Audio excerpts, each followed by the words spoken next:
Hey guys, tonight we're stepping into the cramped, timber-framed world of a medieval falconer's hut, and trust me, you're going to want to escape before sunrise. Picture this. It's 4:47 in the morning, pitch black except for the dying embers in a clay hearth that's done absolutely nothing to keep you warm. You're lying on a straw pallet that's more lice habitat than bedding, wrapped in a wool blanket that smells like wet dog and bird droppings, and somewhere in the darkness above your head, a gerfalcon shifts on her perch. You hear the jingle of her bells, that tiny metallic whisper that means she's awake, watching you with those unblinking predator eyes. Your back aches, your fingers are numb, and you've got about 90 seconds before your actual workday begins. A workday that won't end until well after nightfall, assuming the birds cooperate, which they won't. So, before you get comfortable, take a moment to like the video and subscribe, but only if you genuinely enjoy what I do here. Drop a comment telling me where you're watching from and what time it is in your corner of the world. I love seeing how far these sleepy stories travel. Now, dim the lights, maybe turn on a fan for that soft background hum, and let's ease into tonight's journey together. You blink awake in the hut, though awake is generous, because you never really slept. Medieval falconers didn't get the luxury of 8 uninterrupted hours. The birds saw to that. Raptors are crepuscular creatures, most active at dawn and dusk, which means your sleep got bookended by their restlessness. Around 3 in the morning, the peregrine in the corner started rousing, that shuffling, feather-ruffling sound that tells you she's hungry or bored or just exists to torment you. You tried to ignore it, pulling the scratchy blanket over your head, but then the merlin joined in, and then the goshawk, until your tiny hut became a symphony of bells, chirps, and the occasional screech that jolted you fully conscious. The hut itself measures maybe 12 feet by 10, smaller than a modern garden shed. The walls are wattle and daub, woven sticks plastered with a mix of clay, straw, and animal dung that's supposed to insulate, but mostly just crumbles and lets in the wind. There's one narrow window, shuttered at night with a plank of wood that doesn't quite fit, so cold air pours through the gaps. The thatched roof sags in the middle, and when it rains, which in medieval England is essentially always, water drips onto your sleeping area with the regularity of a broken faucet. You've positioned a wooden bowl to catch the worst of it, but in the dark, you constantly misjudge and wake up with a cold splash on your forehead. Fun times. The floor is packed earth, uneven and perpetually damp.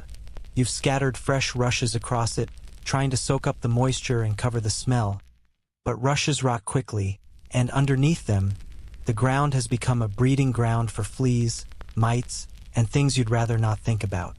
Your feet hit that cold dirt now, and you instinctively curl your toes. No socks, no slippers, just you and the medieval earth becoming intimately acquainted. You fumble in the darkness for the flint and steel kept in a leather pouch near your bedding. Striking a spark takes a good 30 seconds of frustrated scraping. Your hands are stiff from cold and the repetitive gripping motions you make all day handling leather straps. Finally, a spark catches on the char cloth, and you coax it into a small flame, lighting a tallow candle that immediately fills the hut with the smell of rendered animal fat. Romantic, right? The candlelight reveals your roommates in all their unnerving glory. Perched on wooden stands arranged around the hut's perimeter are 4 birds of prey. The gerfalcon, pride of the muse and worth more than you'll earn in 5 lifetimes, sits closest to the hearth, her white and gray plumage luminous in the flickering light. She's hooded, a small leather cap covering her eyes to keep her calm, but you can see the subtle movements of her head tracking sounds. Next to her, the peregrine, smaller but no less intimidating, her dark eyes visible because you removed her hood last night to let her rest naturally. Big mistake. She's been staring at you for hours, probably plotting. Against the far wall, the goshawk, broad-winged and chunky, built for forest hunting, shifts her weight from foot to foot on her perch. And in the corner, your Merlin, the smallest of the group, barely larger than a pigeon but with the attitude of something 10 times her size. These aren't pets. Let's be crystal clear about that. You don't cuddle them. You don't name them cute things like Fluffy or Sir Tweets-a-lot. If you tried, your master, the nobleman who actually owns these birds and whose property you technically are, would probably demote you to mucking out the pigsties. Falconry in the medieval period was serious business, a sport of kings and aristocrats, governed by strict laws about who could own which species. Your master keeps the gerfalcon because he's a baron. The peregrine is acceptable for his rank. The goshawk is technically a step down, more appropriate for a yeoman, but useful for hunting in dense woodland. The merlin? That's a lady's bird, kept here because your master's wife enjoys occasional hunting parties and needs her own falcon. You're responsible for all of them, which means if any bird gets sick, injured, or, God forbid, dies, you're probably going to experience medieval unemployment, which often came with a side of corporal punishment. You stand slowly, joints cracking, and stretch your arms above your head. The ceiling is low enough that you have to duck near the center to avoid the support beam. Your spine pops in 3 places, a sound that would concern a modern chiropractor but is just Tuesday morning for you. You're wearing the same linen undershirt and woolen tunic you've worn for the past week. Laundry is a luxury you can't afford when you're spending 14 hours a day handling raw meat and bird excrement.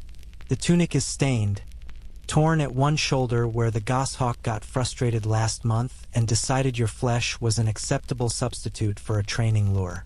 The scar is still visible, a ragged pink line that throbs when the weather changes. Your first task, even before you can think about food or warmth or basic human dignity, is checking the birds. You approach the gerfalcon first, moving slowly, deliberately, making soft clicking noises with your tongue. A sound she's learned to associate with you, her handler, the bringer of food, and the one who doesn't move like a threat. You check her feet first, looking for signs of bumblefoot, a bacterial infection that can develop when raptors stand on perches for extended periods. In the candlelight, you examine the underside of her talons, looking for swelling, redness, or the telltale scabs that mean you're about to have a very bad week treating an infected bird. She looks good today. Yesterday, you thought you saw some inflammation and spent 3 hours worrying yourself into knots. Historians still argue whether medieval falconers truly understood the bacterial nature of bumblefoot, but they definitely knew it killed birds and that keeping perches clean and padded helped prevent it. Next, you check her jesses, the leather straps attached to her legs that allow you to control her. They need to be snug but not tight, secure but not cutting off circulation. You run your finger under each one, feeling for the right amount of give. The jesses are attached to a swivel, a small metal device that prevents the leather from tangling, and from the swivel hangs the leash, which is tied to the perch. It's a simple system, mechanically speaking, but it requires constant maintenance. Leather dries out, cracks, weakens. If a jess breaks during a hunt and the gerfalcon flies off, you're not losing a pet. You're losing an asset worth approximately 40 sheep. Your master will have opinions about that. Loud, violent opinions. You repeat this inspection with each bird: feet, jesses, swivel, leash, perch condition. The peregrine seems agitated, shifting her weight and rousing her feathers repeatedly, fluffing them up and then smoothing them down. This could mean she's cold or hungry or just in a mood. With raptors, it's often impossible to tell. The goshawk is calmer this morning, which is unusual. She's typically the problem child, aggressive and unpredictable. You make a mental note of this behavioral anomaly because if she's unusually calm, she might be getting sick. The merlin is the merlin, tiny, fierce, glaring at you like you've personally offended her ancestors. The hut is getting colder, not warmer, despite your candle. You can see your breath now, little puffs of condensation that vanish in the dim light. You need to rebuild the fire, which means going outside to the woodpile, which means leaving the relative shelter of your crumbling hovel and entering the pre-dawn darkness where the temperature has dropped even further. You wrap a cloak around your shoulders, more holes than fabric at this point, and push open the door. It scrapes against the uneven floor, the leather hinges creaking. The medieval door hinges weren't metal. They were strips of leather tacked to the frame, and yours are getting brittle. Another thing to fix. Another task on the endless list. Outside, the world is that peculiar shade of not quite black that comes just before dawn. The sky is charcoal gray, and you can barely make out the shapes of the other buildings. The main manor house in the distance, the stable, the kennel where the hunting dogs live in significantly better conditions than you do. Your breath fogs dramatically in the frigid air. Frost covers everything, turning the ground into a treacherous, slippery surface. You pick your way carefully to the woodpile, a stack of split logs covered with a sheet of oiled canvas that's supposed to keep them dry. The canvas is frozen stiff. You peel it back with difficulty, the material cracking under your hands, and grab an armful of wood. Splinters immediately find the small cuts and cracks in your palms. Your hands are a roadmap of minor injuries, old and new, occupational hazards of working with sharp tools, rough leather, and animals equipped with knives for feet. Back inside, you feed the hearth, coaxing the embers back to life. You add kindling first, small dry twigs that catch quickly, then larger pieces, building up the fire until it's producing actual heat. The birds stir as the temperature rises, the gerfalcon mantling slightly, spreading her wings in a stretch. You watch her carefully. Mantling can mean she's comfortable, or it can be the first sign of aggression. Context is everything with raptors, and you've spent 2 years learning to read these subtle signals because your physical safety depends on it.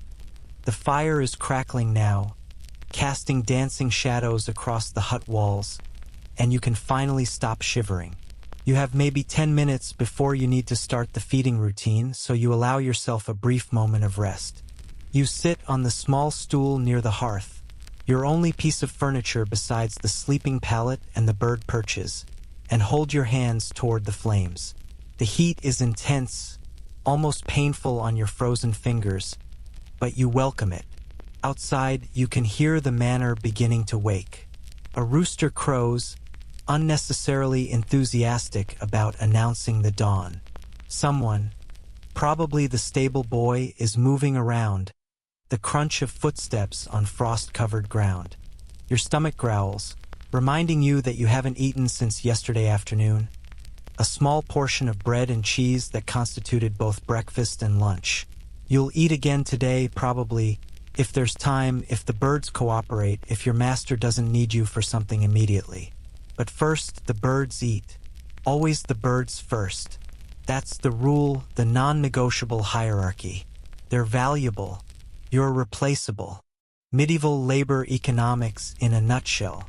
You glance at the small wooden chest in the corner where you keep your supplies. Extra jesses, needles, thread, the small knife you use for cutting leather, a whetstone, various lengths of cord. On top of the chest sits a small carved falcon, barely 3 inches tall, something you made during a rare idle evening last winter. It's crude, amateur work, but it's yours, probably the only thing in this hut that actually belongs to you rather than your master. Looking at it now, in the growing firelight, you wonder what possessed you to choose this life, though choose is probably the wrong word. You didn't choose. You were apprenticed at 12, the son of a servant with no prospects, and this was the option available. Learn to handle birds of prey, or learn to shovel manure. You went with birds. On mornings like this, you question that decision. The gerfalcon rings her bells again, a clear demand. She's hungry and she's done waiting. You push yourself off the stool, your knees protesting, and move toward the corner where you keep the food. This is where things get medieval-level grim, where your modern sensibilities are going to collide with the reality of keeping carnivorous birds alive in an era before refrigeration. You lift the lid of a clay pot and immediately wish you hadn't. The smell hits you first. Raw meat, beginning its inevitable slide toward rot, mixed with the metallic tang of blood. Inside the pot are the remains of yesterday's kill, portions of a rabbit that you're keeping for this morning's feeding. In summer, meat spoils within hours. In winter, you can sometimes stretch it to 2 days if you keep the pot outside in the cold. But it's still decomposing, still breeding bacteria, still absolutely not something you'd want to handle before breakfast. But handle it you will, because that's the job. You reach into the pot with your bare hand. Gloves would be nice, but you don't have gloves, and even if you did, you'd need the dexterity of bare fingers for what comes next, and pull out a chunk of rabbit flesh. It's cold, slimy, and your fingers sink into it slightly. Congratulations, you think to yourself, you're living the dream. The medieval falconer's dream of hypothermia and salmonella exposure. You carry the meat to the gerfalcon's perch, and her behavior changes instantly. She smells it, her head swiveling toward you, her body tensing with anticipation. You hold the meat in your gloved left hand. You do have one glove, the thick leather falconry glove that protects your forearm when the birds perch on you, and reach up to remove her hood with your right. The hood comes off smoothly. You've done this thousands of times. Her eyes fix on the meat immediately. Those dark, predatory eyes that have no warmth, no affection, just pure calculation. She evaluates you, threat or food source, and decides on food source. Today. Tomorrow might be different. You offer the meat, and she strikes, her talons gripping your gloved hand as her beak tears into the rabbit flesh. The force of her grip is substantial even through the leather. Without the glove, she'd puncture straight through your skin. You stand motionless, letting her eat, watching her carefully. This is called feeding on the fist, a crucial part of maintaining your relationship with the bird. She needs to associate you with food, with positive outcomes, or she'll have no reason to return to you after a hunt. Falconry isn't about domination. You can't dominate a creature that can fly away. It's about negotiation, about creating a relationship where cooperation benefits both parties. Mostly benefits her, if we're honest. The dawn light is starting to filter through your inadequate window, painting the hut in shades of gray and pale blue. You can see the full extent of your living conditions now. The water stains on the walls, the pile of soiled straw in the corner that you need to clear out, the cobwebs in the rafters. Your back still aches from the terrible sleeping arrangements. Your hands are now covered in rabbit blood and slime. The day has barely started, and you're already exhausted, already counting the hours until you can collapse back onto that flea-infested pallet tonight. If you're lucky, if nothing goes wrong, if the birds behave, if your master doesn't need you for something, if. Welcome to your life as a medieval falconer. It's not even 5 in the morning yet, and already you're wondering how anyone survived this for years, decades, lifetimes. But they did because they had to, because this was the opportunity available, because serving birds of prey was still better than most alternatives in feudal society. You'll survive today, probably. Tomorrow, who knows? For now, you've got 3 more birds to feed, equipment to check, a hut to clean, and approximately 17 hours of work ahead before you can even think about rest. The gerfalcon finishes her meal and wipes her beak on your glove, cleaning the blood off. It's almost affectionate, this gesture, though you know better than to interpret it as fondness. She's just grooming. You're just convenient. And that's the fundamental truth of falconry that you learned in your first week and have reconfirmed every single day since. These birds don't love you. They tolerate you. They cooperate when it serves them. And the moment you forget that, the moment you let your guard down and start thinking of them as companions rather than dangerous wild animals you've temporarily convinced to work with you, that's when you end up with talon marks in your face and a very expensive bird flying off to freedom. You replace the gerfalcon's hood. She resists slightly, shaking her head, but accepts it, and move on to the peregrine. 3 more to go. Then the real work begins. The peregrine is watching you approach with that unblinking intensity that makes your skin crawl even after 2 years of doing this daily. You've learned to read bird body language the way most people read facial expressions. And right now she's telling you she's hungry, impatient, and considering whether your eyeball might make an acceptable appetizer before the main course. Her posture is upright, alert, weight slightly forward on her talons. Classic ready-to-strike positioning. You move slowly, deliberately, keeping your movements predictable because sudden gestures around a hungry raptor are how you end up explaining to the village barber surgeon why you need stitches in your cheek. You reach back into the clay pot of horrors and extract another portion of rabbit, this one including a bit of fur still attached because, and here's a delightful medieval falconry fact, raptors need roughage. The fur and small bones act as what falconers call casting material. The bird's digestive system forms these indigestible bits into a pellet that gets regurgitated several hours after eating, essentially a natural cleanse that helps keep their crops healthy. You've become intimately familiar with hawk pellets, finding them scattered around the perches each morning. Small gray packages of compressed fur, tiny bones, and occasionally beetle carapaces from insects the birds snap up out of boredom. It's like cleaning up after the world's most high-maintenance cat, except the cat can fly and has knives for hands. The peregrine mantles as you offer the meat, spreading her wings wide in a possessive gesture that says, "Mine, back off. This is my food." The slightly aggressive, "but you expected this." She's always been more defensive about meals than the gerfalcon. You let her take the meat from your glove, feeling that familiar pressure as her talons grip down. She tears into it with savage efficiency, her beak designed for the specific purpose of dismembering prey. That beak has a specialized tooth-like projection called a tomial tooth that peregrines use to sever the spinal cords of birds they catch mid-flight. You watched her kill a pigeon once during training, the strike so fast you barely saw it happen. One moment the pigeon was flying, the next it was tumbling from the sky with a broken neck. Nature's precision instrument, and you're responsible for keeping it sharp, healthy, and hopefully pointed at appropriate targets rather than your face. She eats quickly, greedily, and you notice she's favoring her left foot slightly. You make a mental note to check it more carefully after she's finished. Raptors hide injuries instinctively because in the wild, showing weakness means becoming prey themselves or losing status in the social hierarchy.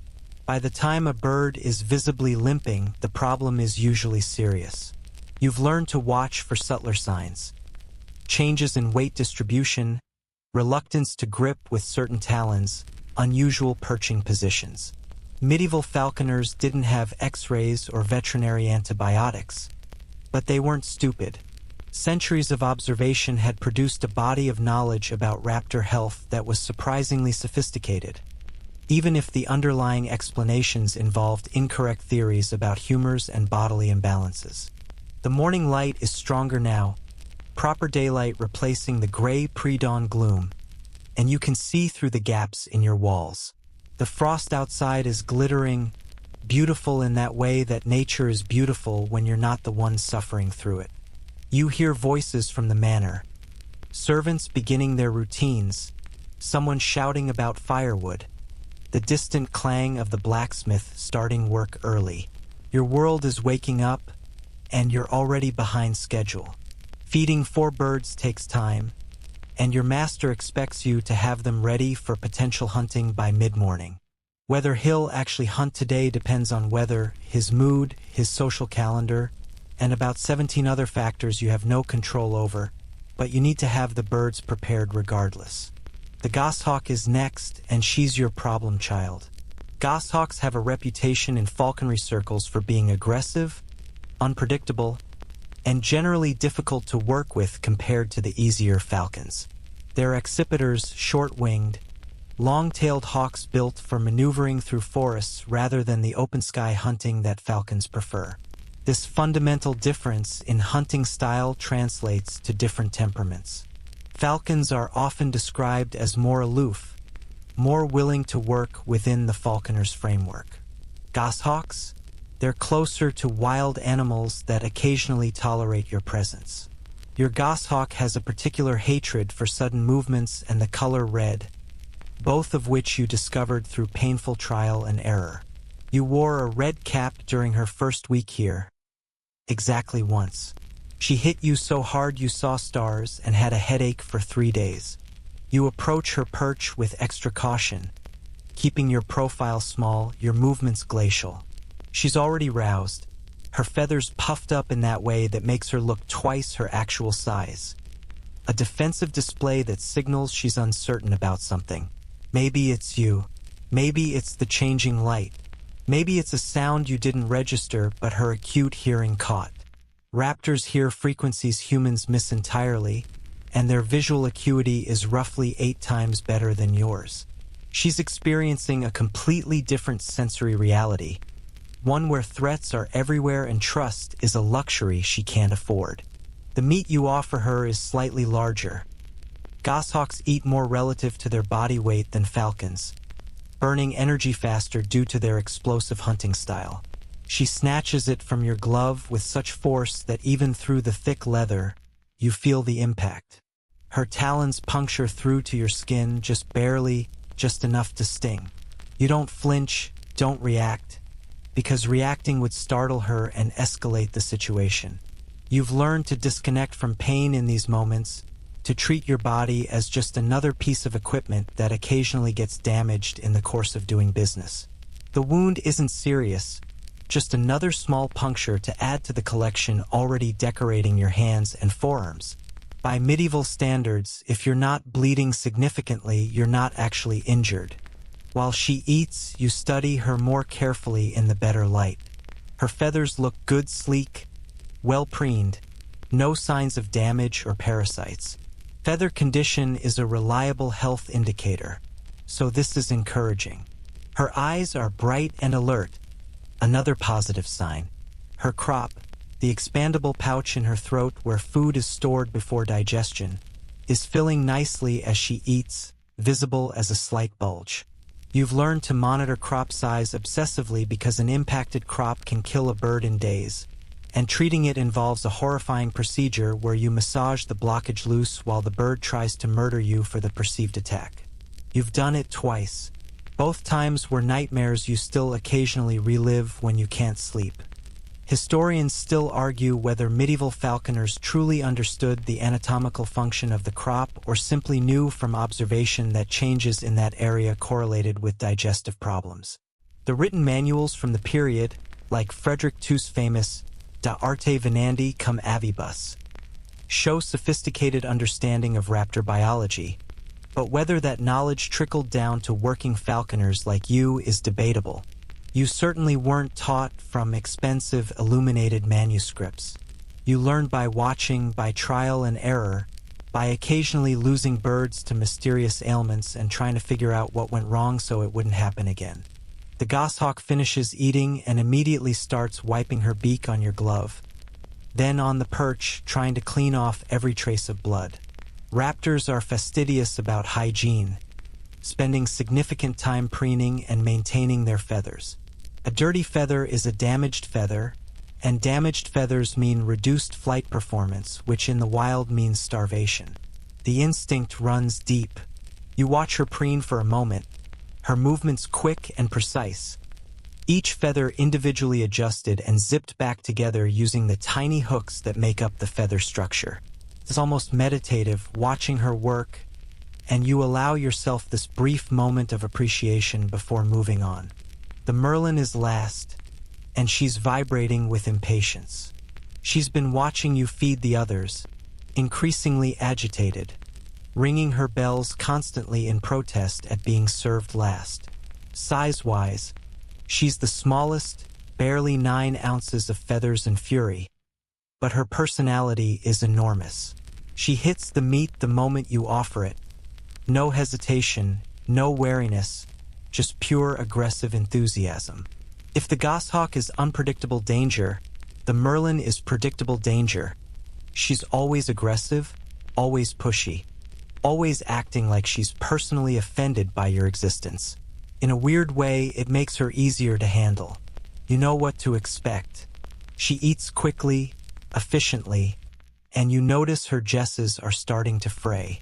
You'll need to replace them today, which means crafting new ones, which means at least an hour of careful leatherwork, which means you're definitely not getting a proper meal yourself until late afternoon.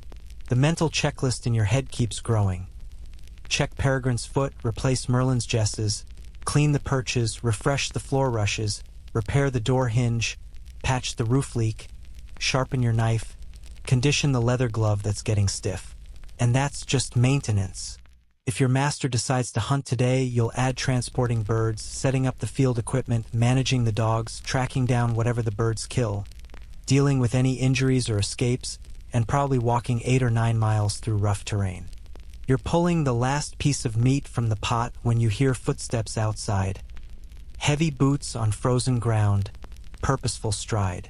You recognize that walk. It's Edmund, the master falconer, the man who technically oversees you and the other apprentice falconers, though oversees mostly means criticizes and occasionally hits you when things go wrong.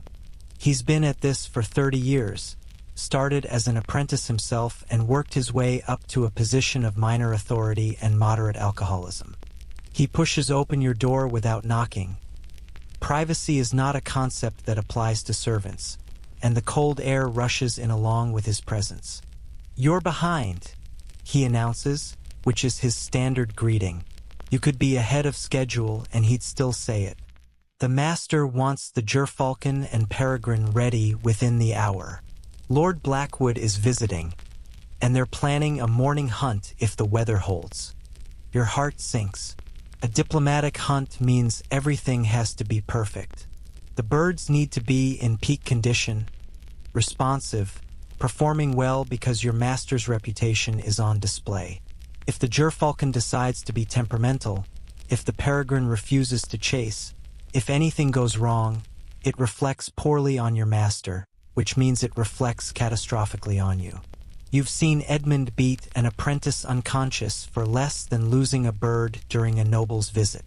The kid survived but left falconry shortly after, probably for a safer profession like coal mining or bear baiting. "Yes, sir," you respond, because there's no other acceptable response. Edmund looks around your hut with obvious disdain, taking in the conditions you live in, the smell of bird droppings and raw meat, the water damage, the general squalor. His accommodations are significantly better: actual walls, a real bed, a salary instead of just room and board. He's climbed the ladder. You're still on the bottom rung, covered in frost and rabbit blood. "The gerfalcon's feet?" he asks, cutting straight to what matters. "Birds first, always birds first." "Checked this morning, sir. No signs of bumblefoot. Jesses are secure. She took her feeding well." He grunts, which is Edmund's version of praise. "The peregrine's been aggressive lately. Lord Blackwood will want to fly her. Make sure she's responsive. If she refuses the lure during the demonstration, you'll be explaining why. The threat is implicit but clear. You'll be explaining with your back under a stick, probably." "Understood, sir." He leaves without further comment, and you're alone again with the birds and the growing pressure of the day ahead. Within the hour, that gives you maybe 50 minutes to complete tasks that should take 2 hours minimum. You need to weather the birds, take them outside to acclimate them to the day's conditions, let them adjust to the wind and light and temperature. You need to check all equipment again, more thoroughly this time. You need to prepare the transportation equipment, the spare jesses, the lure, the whistle, everything that might be needed in the field. And you need to transform yourself from the blood-covered, sleep-deprived mess you currently are into something presentable enough to appear before nobility without causing offense. You start with yourself because there's no point having perfect birds if you look like something that crawled out of a plague pit.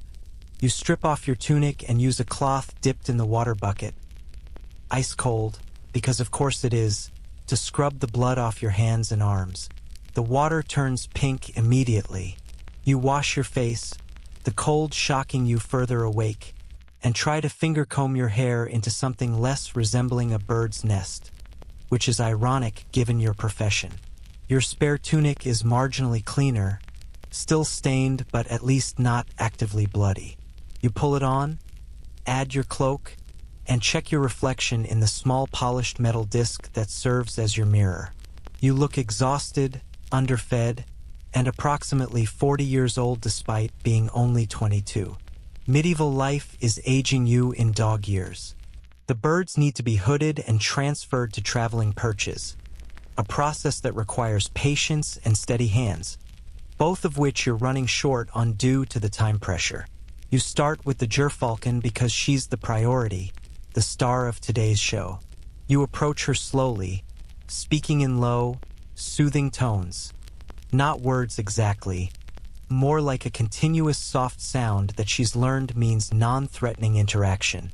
Your hand moves toward her head with the hood, and she shifts slightly, uncertain, but allows it. The hood slides on smoothly, covering her eyes, and her whole body relaxes. Darkness calms raptors, removes the visual stimuli that keeps them alert and stressed. It's counterintuitive. You'd think blinding a predator would panic it, but the opposite is true.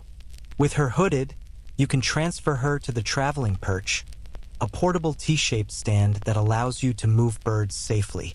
Her bells jingle as she steps onto it, adjusting her balance, and you tie off her leash securely. 1 down, 3 to go.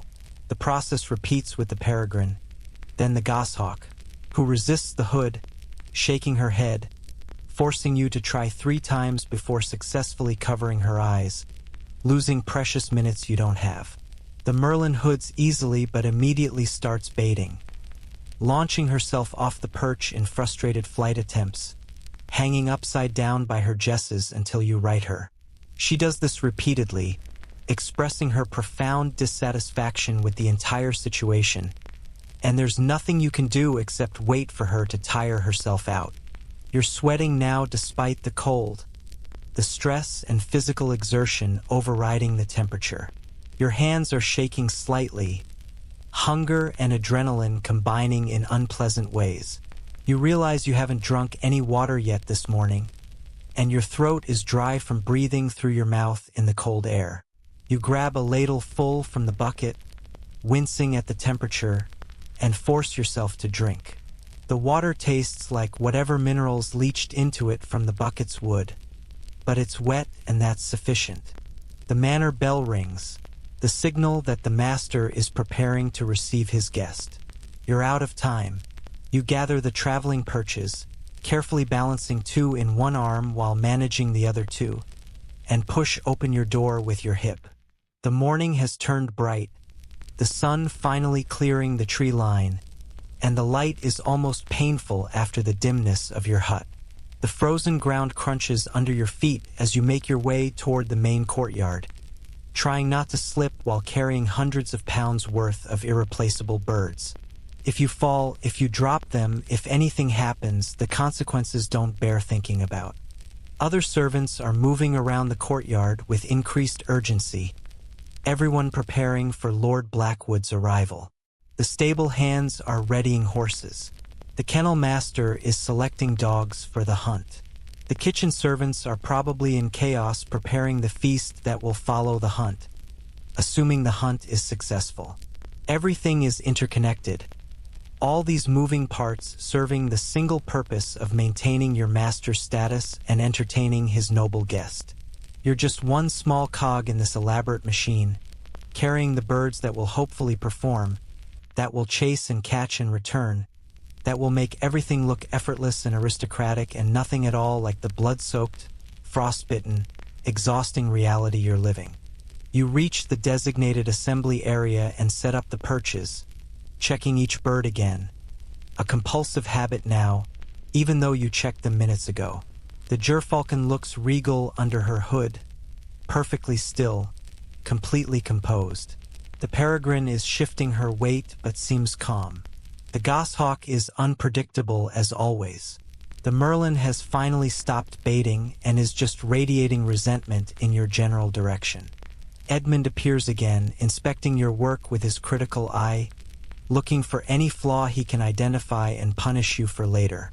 He picks up the gerfalcon's jesses, examines the knots, grunts, checks the peregrine spells, shakes them lightly to ensure they're securely attached, runs his hand down the merlin's back, checking feather condition. You hold your breath, waiting for the criticism, but he just nods curtly and walks away. Not praise exactly, but absence of immediate punishment, which is the closest thing to approval you're likely to get. Your stomach growls audibly, reminding you that you've consumed exactly 0 calories so far today while burning through physical labor in freezing temperatures. You eye the kitchen building longingly, wondering if there's any chance of sneaking away for even a crust of bread. But then you hear horses approaching, Lord Blackwood's arrival. No chance now. You'll eat later, eventually, maybe. For now, you stand at attention beside the birds, trying to look professional and competent, and not at all like someone who's been awake since before dawn handling raw meat with frozen fingers while being bitten by prehistoric predators. The show is about to begin, and you're the supporting cast member nobody notices unless something goes wrong. Welcome to the glamorous world of medieval falconry, where you're always one bird mishap away from a beating and the morning meal is more theoretical than actual. The day is approximately 4 hours old, and you're already counting down to the moment you can collapse tonight. Assuming nothing goes catastrophically wrong, assuming the hunt succeeds, assuming you survive the next 14 hours of serving temperamental birds and even more temperamental nobles. The gerfalcon shifts on her perch, bells ringing softly, and you adjust your stance, ready for whatever comes next. Because ready or not, it's coming. The hunt concludes around midday, successful, thankfully, with the gerfalcon taking down a heron in spectacular fashion that had Lord Blackwood applauding like he'd just witnessed a jousting tournament. Your master is pleased, Edmund is marginally less hostile, and you're allowed to return to your hut with all birds accounted for and no new injuries beyond a minor scratch on your wrist where the peregrine got impatient during recovery. By medieval falconer standards, this counts as an excellent morning. Your reward for this success is being allowed to eat a hunk of dark bread, some hard cheese, and small beer that tastes like liquid bread, which you consume while standing because sitting down might trick your body into thinking it's rest time, and you've got hours of work ahead. Because here's what nobody tells you about falconry. For every hour spent actually hunting, you'll spend approximately 5 hours maintaining equipment. The birds are living creatures requiring constant care, yes, but they're also requiring constant gear, and that gear is mostly leather, and leather in medieval times is a high-maintenance nightmare that wants to dry out, crack, rot, get chewed by mice, and generally fall apart at the least convenient moment possible. You are now entering what you privately think of as equipment maintenance hell. The endless cycle of crafting, repairing, and replacing the dozens of small items that keep your birds controlled and your master satisfied. You start with the merlin's jesses because those are critical, and you noticed this morning they're fraying. Jesses are deceptively simple, just leather straps, right? Wrong. They're precisely engineered pieces of equipment that need to be strong enough to restrain a bird in full baiting tantrum, soft enough not to damage the bird's legs, flexible enough to tie into secure knots, and durable enough to last weeks of constant use in all weather conditions. They're typically cut from calf leather, which is softer and more pliable than cow hide, and they need to be cut with the grain, not across it, or they'll tear at exactly the wrong moment, like when your master's expensive falcon is attempting to fly away forever. You settle onto your stool with your leather working tools spread on the small table that serves as your workbench. The light from the window is decent right now, midday sun angling in, and you take advantage of it because come evening you'll be squinting by candlelight and probably cutting your fingers as often as the leather. Your toolkit is modest. One sharp knife with a blade you've maintained obsessively because it's your most important possession, a leather punch for making holes, a few needles, sinew thread for sewing, a burnishing tool for smoothing edges, and various scraps of leather in different thicknesses. Some falconers have elaborate setups with multiple specialized tools. You have what you could afford to acquire or make yourself, which is the medieval equivalent of trying to perform surgery with a Swiss Army knife. The first step is measuring. You need to know the exact circumference of the merlin's legs, and you need the jesses long enough to tie securely but not so long they become tangling hazards. You've learned through painful experience that jesses too long will wrap around perches, around branches during training, around the bird's own feet in a phenomenon called jessie entanglement that can result in a bird hanging upside down, cutting off its own circulation. You've cut down 2 birds from such situations, both times certain you'd find them dead, both times miraculous survivors. The third time it happened, you weren't so lucky, and the memory of finding that small kestrel, not one of your primary birds, thank God, but still a living creature you've been responsible for, cold and stiff, still tangled in its own equipment, still haunts your nightmares. You take a thin strip of cloth and wrap it around a stick you've marked with the merlin's leg measurements. You learned early on to keep physical references because trying to remember precise measurements for 4 different birds across weeks and months is impossible. The cloth strip tells you the circumference, and from that you calculate the jess length. Approximately 8 inches total, with the section that wraps around the leg being just under 3 inches. These measurements matter more than you'd think. Too tight and you risk cutting off blood flow. Too loose and the bird can pull her foot out, which happened exactly once with the goshawk, who then spent 3 hours in a tree considering whether returning to captivity was worth it compared to the freedom of slow starvation. She eventually decided meals were preferable to liberty, but it was a close call. You select a piece of calf leather from your scrap collection, checking it carefully for any weak spots, thin areas, or existing damage. This piece looks good, uniform thickness, no obvious flaws, properly tanned. Tanning quality varies wildly in medieval production, and you've received leather that was poorly processed, still partially rancid, or so stiff it was basically unusable. The tanner in the village is competent but not exceptional, and you've learned to inspect everything carefully before committing to using it for critical equipment. You lay the leather flat on your work surface and begin marking out the jess pattern with a small piece of charcoal. 2 jesses per bird, so you need 4 total for the merlin, plus you should probably make extras because you're definitely going to need them eventually. The cutting begins, and this is where your knife skill matters. You need clean, straight cuts following the grain, no jagged edges, no deviation from your marked lines. Leather is expensive, not gold expensive, but expensive enough that wasting it through poor cutting will earn Edmund's displeasure and possibly a reduction in your already meager supplies. You work slowly, carefully, the knife pulling through the leather with satisfying smoothness. Your blade is sharp enough that it requires minimal pressure, which is exactly what you want. A dull blade requires force, and force means mistakes, and mistakes mean starting over or, worse, trying to use substandard equipment and having it fail during actual use. Each jess takes about 10 minutes to cut properly, and you're making 6 total, 4 for immediate use, 2 as spares.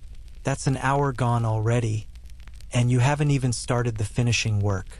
The edges of the cut leather are rough, potentially sharp enough to irritate the bird's legs over time, so they need to be smoothed and burnished. You take your burnishing tool, basically a smooth piece of bone you've worn down to the right shape, and rub it along each edge repeatedly, compressing the leather fibers and creating a smooth, slightly hardened edge that won't fray as quickly. This is tedious, repetitive work, the kind that makes your hand cramp and your mind wander, but it's necessary.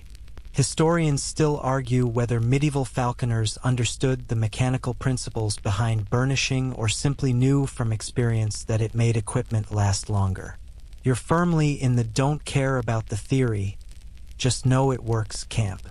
While you're burnishing, your mind does wander, and you find yourself thinking about the sheer quantity of equipment each bird requires. Jesses are just the start. There are leashes, longer leather straps that attach to the jesses and secure the bird to perches or to your glove. These need to be even stronger than jesses because they take more abuse, and they need to be longer, typically 6 to 8 feet, which means more leather, more cutting, more careful construction. Then there are swivels, metal devices that prevent the leash from tangling. You don't make these yourself. The blacksmith produces them, and you trade labor or portions of your food rations for them because cash money is something you see approximately never. And then there are the bells. Oh, the bells. Each bird wears small brass bells attached to their legs, so you can track them by sound when they're flying or hidden in vegetation. These bells are imported, the best ones come from Milan, though you're using locally produced ones that are cheaper and slightly inferior in tone quality. They need to be attached securely enough not to fall off during flight, but not so tight they restrict the bird's movement. The attachment method involves small leather straps called bewits, which are basically miniature jesses designed specifically for bell attachment. You're supposed to check these daily because a lost bell means a potentially lost bird. If you can't hear where she's gone, good luck finding her in dense forest. You finish burnishing the jesses and move on to creating the slits where the leash will thread through. This requires your leather punch, a tool that's essentially a sharp hollow tube you hammer through the leather to create clean holes. The placement of these slits is critical. Too close to the edge and the leather will tear under stress. Too far from the edge and the geometry doesn't work properly for securing the bird. You've developed an eye for this through repetition, marking the spots with charcoal, then positioning the punch carefully and striking it with a small wooden mallet. The punch goes through cleanly, removing a small circle of leather, and you repeat the process for each jess. The rhythmic sound of mallet on punch is almost meditative, and you find yourself falling into the work's rhythm. 12 slits later, 2 per jess, 6 jesses total. Your right hand is starting to ache from gripping the mallet, and you've got a developing blister on your palm. You ignore it. Blisters are a constant companion in this work, along with their cousins the callus, the hangnail, and the mysterious cut you don't remember getting but which nonetheless stings whenever you flex your hand wrong. Your hands are a disaster, functionally speaking, rough and scarred and perpetually damaged, but they work, and that's what matters. You've seen older falconers with hands gnarled into permanent claw shapes from decades of this labor, and you try not to think about whether that's your future. Next comes the actual attachment hardware, the grommets or reinforced holes where the most stress occurs. For this, you need to do some careful sewing with sinew thread, reinforcing the areas around the slits so they don't tear out under the force of a baiting bird. Sinew is animal tendon that's been dried and split into thread-like strands, and it's stronger than any plant fiber thread you could use, but it's also a pain to work with. It's stiff, it doesn't want to bend around tight curves, and threading a needle with it requires patience and usually involves licking the end to make it temporarily pliable, which means you're consuming trace amounts of dried animal tendon throughout the day. Delicious. You thread your needle, a bone needle, because metal needles are expensive and you've learned bone works fine for leather, and begin the reinforcement stitching. This is close, precise work, and you're leaning toward the window to catch the light, your face inches from the leather, squinting. You should probably mention that your eyesight isn't great, a combination of genetics and spending years doing detailed work in inadequate lighting, and you're starting to suspect you'd benefit from reading glasses if such things were accessible to someone of your social station, which they absolutely are not. Spectacles exist in this period, you've seen a traveling scholar wearing them once, but they're rare, expensive, and generally available only to wealthy clergy or nobility who need them for reading manuscripts. You, reading leather by candlelight, straining your eyes into early deterioration, are not a priority for medieval optical technology. The stitching takes another 30 minutes, and when you're done, you have 6 completed jesses that meet your standards, which are higher than Edmund's standards, which are in turn higher than your master's standards, because everyone in the chain of command knows that equipment failure gets blamed downward. If a jess breaks during a hunt, your master will blame Edmund will blame you, and you'll blame. Well, you'll just take the punishment because there's nobody below you to blame except the birds themselves, and hitting a valuable falcon for equipment failure is how you get fired via being beaten unconscious and thrown off the estate. You hold up one of the finished jesses, examining it in the light, checking for any flaws you might have missed. It looks good, clean cuts, smooth edges, properly placed slits, reinforced stress points. It's a tiny piece of equipment, barely worth noticing, but it represents over an hour of skilled labor and could mean the difference between a successful hunt and a lost bird. This is the reality of falconry that nobody sees. The unglamorous, tedious, hand-cramping work that happens in dim huts while nobles are off doing noble things and assuming their birds are just magically always ready to hunt. But you're not done. Not even close. The jesses are just one item on today's maintenance list. You still need to check and potentially replace bewits on 3 of the 4 birds. You need to condition the leather glove, which has gotten stiff from repeated soaking and drying. Leather that gets wet and then dries without proper treatment becomes rigid and cracks. And a cracked glove is an invitation for talon punctures. You need to inspect all the perches for rough spots that could damage the bird's feet. You need to make a new lure, the practice device you use for training, essentially a leather pad with meat attached that you swing on a string to simulate prey and teach the birds to return to you. The old lure is falling apart, the leather torn from repeated strikes by talons. You reach for your leather scraps again and start planning the lure construction. This requires heavier leather than the jesses, something thick enough to withstand violent impacts without shredding immediately. You find a suitable piece, roughly 6 inches square, from an old belt that you've been cannibalizing for parts. Waste nothing, want nothing, as the saying goes. The belt leather is cow rather than calf, tougher and less flexible, which is perfect for this application. You'll need to cut it to the right shape, roughly teardrop-shaped, tapering at one end where the line will attach, and then you'll need to sew on attachment points for the meat and the line. The cutting goes faster this time because precision is less critical. The lure doesn't need to fit anything exactly, it just needs to be functional. You work the knife around the marked pattern, removing the excess leather, and end up with a decent lure body. Then comes the hardware. You need strong attachment points, which means sewing on reinforced loops of leather that won't tear out when you're swinging this thing in circles above your head while a bird dive bombs it at 30 miles per hour. You fold small strips of leather into loops and begin stitching them onto the lure body. And this is where your fingers really start protesting. The thick leather is hard to pierce, requiring significant force on the needle, and your fingertips are already tender from the earlier work. You push through because the alternative is leaving the job unfinished, and unfinished work in the evening means working by candlelight, which means inferior results and higher injury risk. The sun is moving across the sky, the angle of light through your window shifting, and you realize it's mid-afternoon. You've been working for hours, sitting hunched over your workbench, and your back is screaming at you.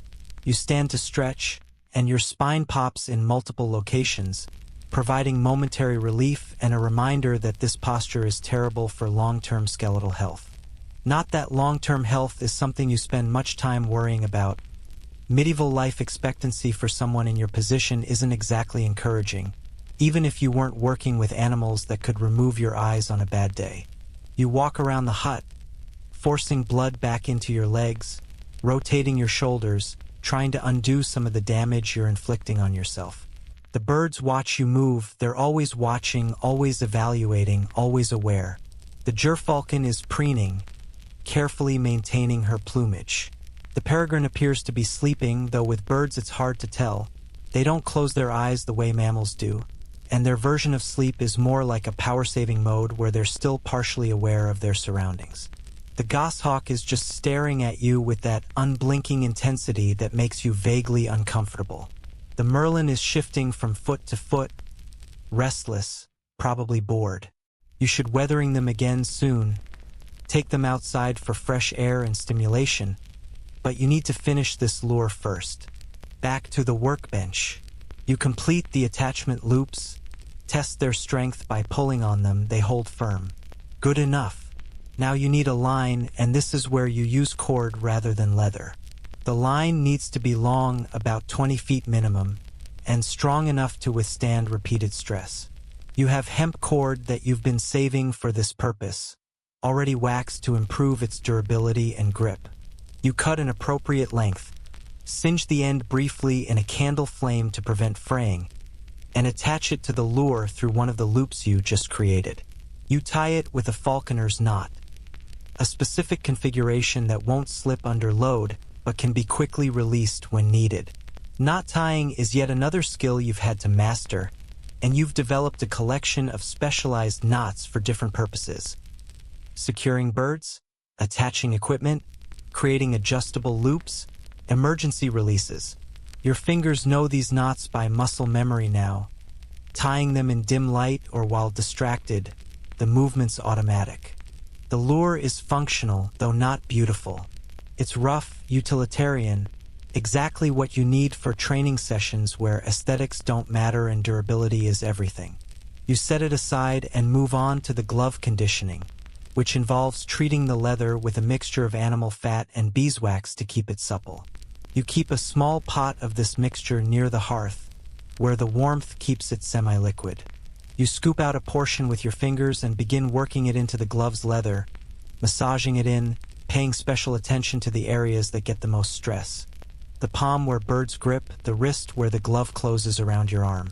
The mixture smells like tallow and honey, not entirely unpleasant, and it turns your fingers greasy, but does indeed restore some flexibility to the leather. While you work the conditioning mixture in, you examine the glove for damage. There's a new tear near the thumb where the goshawk's talons punched through this morning. You remember feeling the sting during the hunt. You'll need to sew that, reinforce it, before it becomes a larger problem. You fetch needle and thread again, heavy thread this time, and begin stitching the tear closed. Your greasy fingers make this difficult, the needle slipping, but you persist, creating an ugly but functional repair. The glove is a patchwork now, layers of repairs on repairs, but it still works, and that's what matters. When it finally fails completely, when there's more repair than original material, you'll need to commission a new one from the leather worker, and that will cost you dearly in favors or trade goods since you certainly don't have coins. The light is fading now, that golden late afternoon quality that tells you evening is approaching faster than you'd like. You've been working for most of the day and you've completed some of the maintenance tasks. Not all. Never all. The list is endless because equipment degradation is constant, because birds are hard on their gear, because medieval materials have limited lifespans, because there are never enough hours in the day to stay ahead of entropy. You still need to clean the perches, scraping off the accumulated droppings and food debris. You still need to refresh the floor rushes in the hut. You still need to check the bewits on 3 birds. You still need to prepare tomorrow's meat portions from the rabbit carcass that's been sitting outside all day and is approaching its use-by date. But first, you need to weather the birds. Take them outside for fresh air before the day ends completely. This is part of their health maintenance. Raptors kept indoors constantly become stressed, develop behavioral problems, suffer from lack of proper UV exposure which they need for vitamin D synthesis. You need healthy birds, which means providing enrichment, which means more work for you. You gather the traveling perches and begin the process of moving all 4 birds outside to the weathering ground, a section of the courtyard where wooden perches are permanently installed for this purpose. The process of moving 4 birds solo is logistically challenging. You can carry 2 perches at once if you're careful, but that means 2 trips minimum, and you can't leave birds unattended outside, so you're basically doing a shuffling dance of carrying birds out, securing them, going back for more birds, all while ensuring nobody baits off their perch and hangs themselves in your absence. You develop a system, gerfalcon and peregrine first, since they're the most valuable and need to be monitored most carefully. You settle them on the outdoor perches, check that their leashes are secure, then hurry back for the goshawk and merlin. Outside, the temperature is dropping as the sun sinks lower.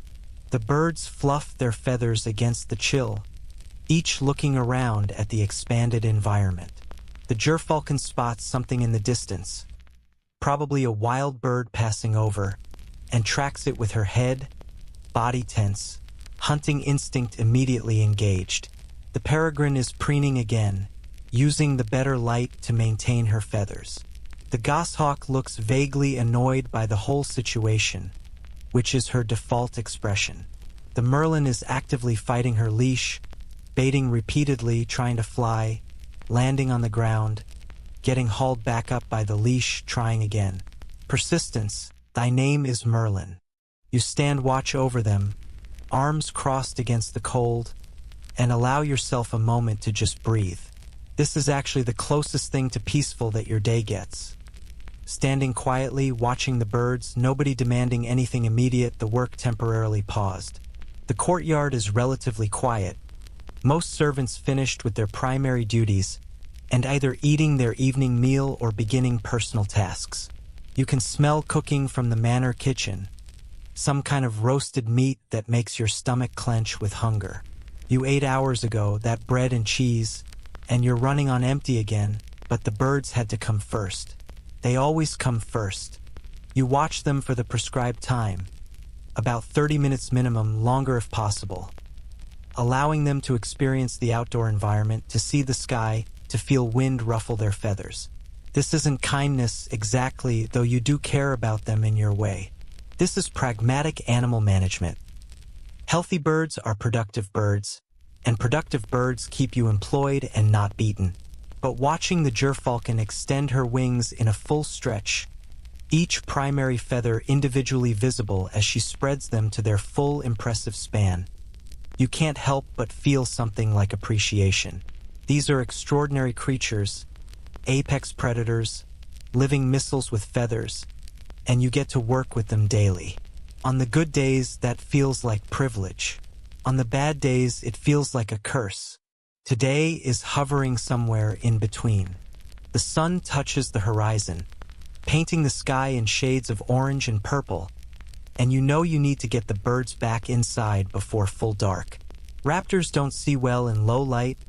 Despite popular belief, they're not nocturnal, and navigating in darkness stresses them. You begin the reverse process, carrying them back to the hut two at a time, securing them to their indoor perches, checking each one final time before you can even think about your own evening. By the time all four are settled, your back is aching from the repeated lifting and carrying, and your stomach is actively growling. You still have perch cleaning ahead of you, but you make an executive decision. That can wait until morning. You're exhausted, you're hungry, and you're declaring today's equipment maintenance sufficient, even though you know you'll pay for this decision tomorrow when you're playing catch-up on tasks you deferred.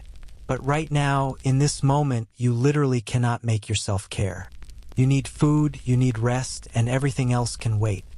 You step out of the hut one more time, heading toward the kitchen outbuilding where servants take their evening meals.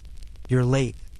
Most have already eaten, but there should be something left, some scraps, some bread at least. Your day started before dawn and it's ending after dusk, and somewhere in between you managed to feed four predators, participate in a diplomatic hunt, and create enough leather equipment to keep everything functional for another few days. Tomorrow you'll do it again, and the day after, and the day after that, because this is your life now, an endless cycle of maintenance and care and trying to stay ahead of equipment failure while animals with knives for feet judge your every action. The medieval falconer's life. Equal parts craftsmanship, animal husbandry, and slowly destroying your hands one leather strap at a time. Glamorous it is not. You wake up the next morning to a boot in your ribs. Not hard enough to break anything, but forceful enough to jolt you from the shallow, restless sleep you'd finally achieved around midnight. It's Edmund, silhouetted against the pre-dawn darkness, and his presence in your hut at this hour means something has gone wrong. Your brain scrambles through possibilities. A bird escaped, a bird died, your master is displeased. Lord Blackwood complained about yesterday's performance. The panic is instant and total, your body flooding with adrenaline before you're even fully conscious. Up, Edmund commands, his voice flat and dangerous in the way that means he's genuinely angry rather than just habitually cruel. The goshawk threw up blood. You've got until sunrise to figure out why, or I'm reporting you for negligence. Your stomach drops through the floor. Blood and vomit is serious, potentially fatal, and if the goshawk dies, that's a significant financial loss your master will extract from someone's hide. Literally. You're upright before Edmund finishes speaking, pulling on your tunic, fumbling for your boots in the darkness. The goshawk is still on her perch, visible in the dim light from Edmund's lantern, and she looks wrong. Posture slightly hunched, feathers fluffed more than normal, that subtle wrongness that experienced bird handlers recognize as illness. At her feet, on the floor beneath her perch, you can see the evidence. A small pool of regurgitated matter, and yes, definitely blood mixed in, dark and unmistakable. Edmund leaves without another word, taking the lantern with him, and you're alone with the crisis. You light your own candle with shaking hands, your mind racing through possibilities. Blood and vomit could mean internal injury. Maybe she struck something wrong during yesterday's hunt and damaged her crop or esophagus. Could mean parasites, though she was dewormed 2 weeks ago. Could mean she ate something contaminated. Could mean a dozen different things, most of them bad, and you have extremely limited diagnostic tools beyond observation and prayer. You approach her slowly, speaking in those soft, continuous tones, trying to keep her calm while your own heart is hammering. She watches you approach but doesn't respond aggressively, which is itself worrying. A healthy goshawk would be threatening you for invading her space at this hour. You extend your gloved hand and she steps onto it without resistance. Another bad sign. Her weight feels normal, which is something, but her grip on your glove is weaker than usual. You bring her closer to the candle, examining her carefully in the flickering light. Her eyes are alert, which is good. Dull eyes in a raptor are a very bad sign, indicating severe illness or shock. Her breathing seems normal, no obvious wheezing or gaping. You gently palpate her crop, the expandable pouch in her throat, checking for blockages or abnormal masses. It feels empty, which makes sense if she vomited, but there's no obvious hardness or obstruction. You check her mouth carefully, looking for lesions, unusual color, signs of injury. Everything looks normal, which is somehow worse because it means the problem is internal, invisible, and you're basically guessing. You think back to yesterday's hunt, replaying every moment in your mind. The goshawk flew, pursued a rabbit through dense brush, made the kill cleanly. You remember checking the rabbit afterward, no sign of unusual struggle or injury to the bird. She ate her reward portion immediately after, fresh rabbit organ meat, which you'd inspected for contamination and found nothing suspicious. She seemed fine all evening during weathering, fine when you brought her inside, fine when you did your final check before collapsing into sleep. So what changed between midnight and now? Then you remember, and your stomach clenches with a different kind of dread. You deferred cleaning the perches last night. The goshawk has been standing in her own droppings and old food debris for nearly 18 hours. Longer than you usually allow. Could she have picked up something bacterial? You examine her feet closely, looking for any cuts or abrasions that might have allowed infection entry. Her talons look good. No visible wounds, but bacterial infection doesn't always announce itself with obvious external symptoms. You need to see what else she'll regurgitate, if anything, to better assess the situation. You need to check her droppings. Raptor feces can tell you a lot about digestive health, color, and consistency, indicating various problems. You carefully scan the floor around her perch, looking for her most recent mutes, the term for bird droppings, because of course falconry has special vocabulary for everything. You find one from earlier tonight, and it looks actually normal, well-formed, appropriate color, no blood visible, no unusual smell beyond the standard unpleasant but familiar bird waste odor. So her digestive tract is processing normally, which argues against systemic illness or complete blockage. The blood must have come from somewhere specific, crop, esophagus, or mouth. You examine her mouth again, more carefully this time, using your finger to gently open her beak wider and check the interior surfaces. Raptors hate this, and even sick, she tries to bite you, which is actually encouraging. A bird with enough energy to be annoyed is not quite at death's door. And there, you spot it. A small laceration on the inside of her mouth, barely visible but definitely there. Not deep, not actively bleeding right now, but clearly the source of the blood in her vomit. Relief washes over you so intensely you actually feel dizzy. A mouth laceration is manageable. Not good, but manageable. She probably injured herself on a small bone fragment from yesterday's feeding.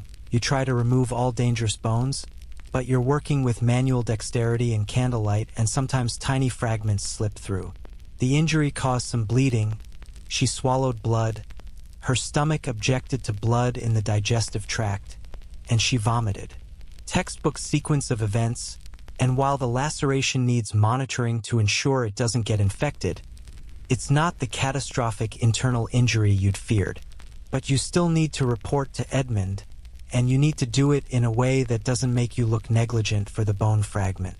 You rehearse your explanation as you carefully check the other birds. All fine, mercifully, and wait for sunrise. When Edmund returns at dawn, his expression is already set for punishment, but you get your explanation out quickly. Minor mouth laceration, likely from a bone shard despite careful meat preparation. Injury is superficial and already stopped bleeding. Bird's behavior and vitals otherwise normal. Prognosis good with monitoring. Edmund examines the goshawk himself, checking everything you checked, looking for any sign you're lying or incompetent.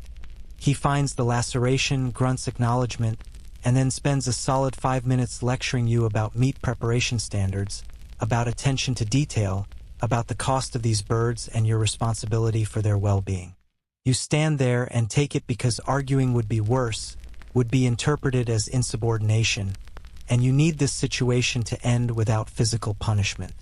Finally, Edmund finishes, orders you to check the bird hourly throughout the day and report any deterioration immediately, and leaves.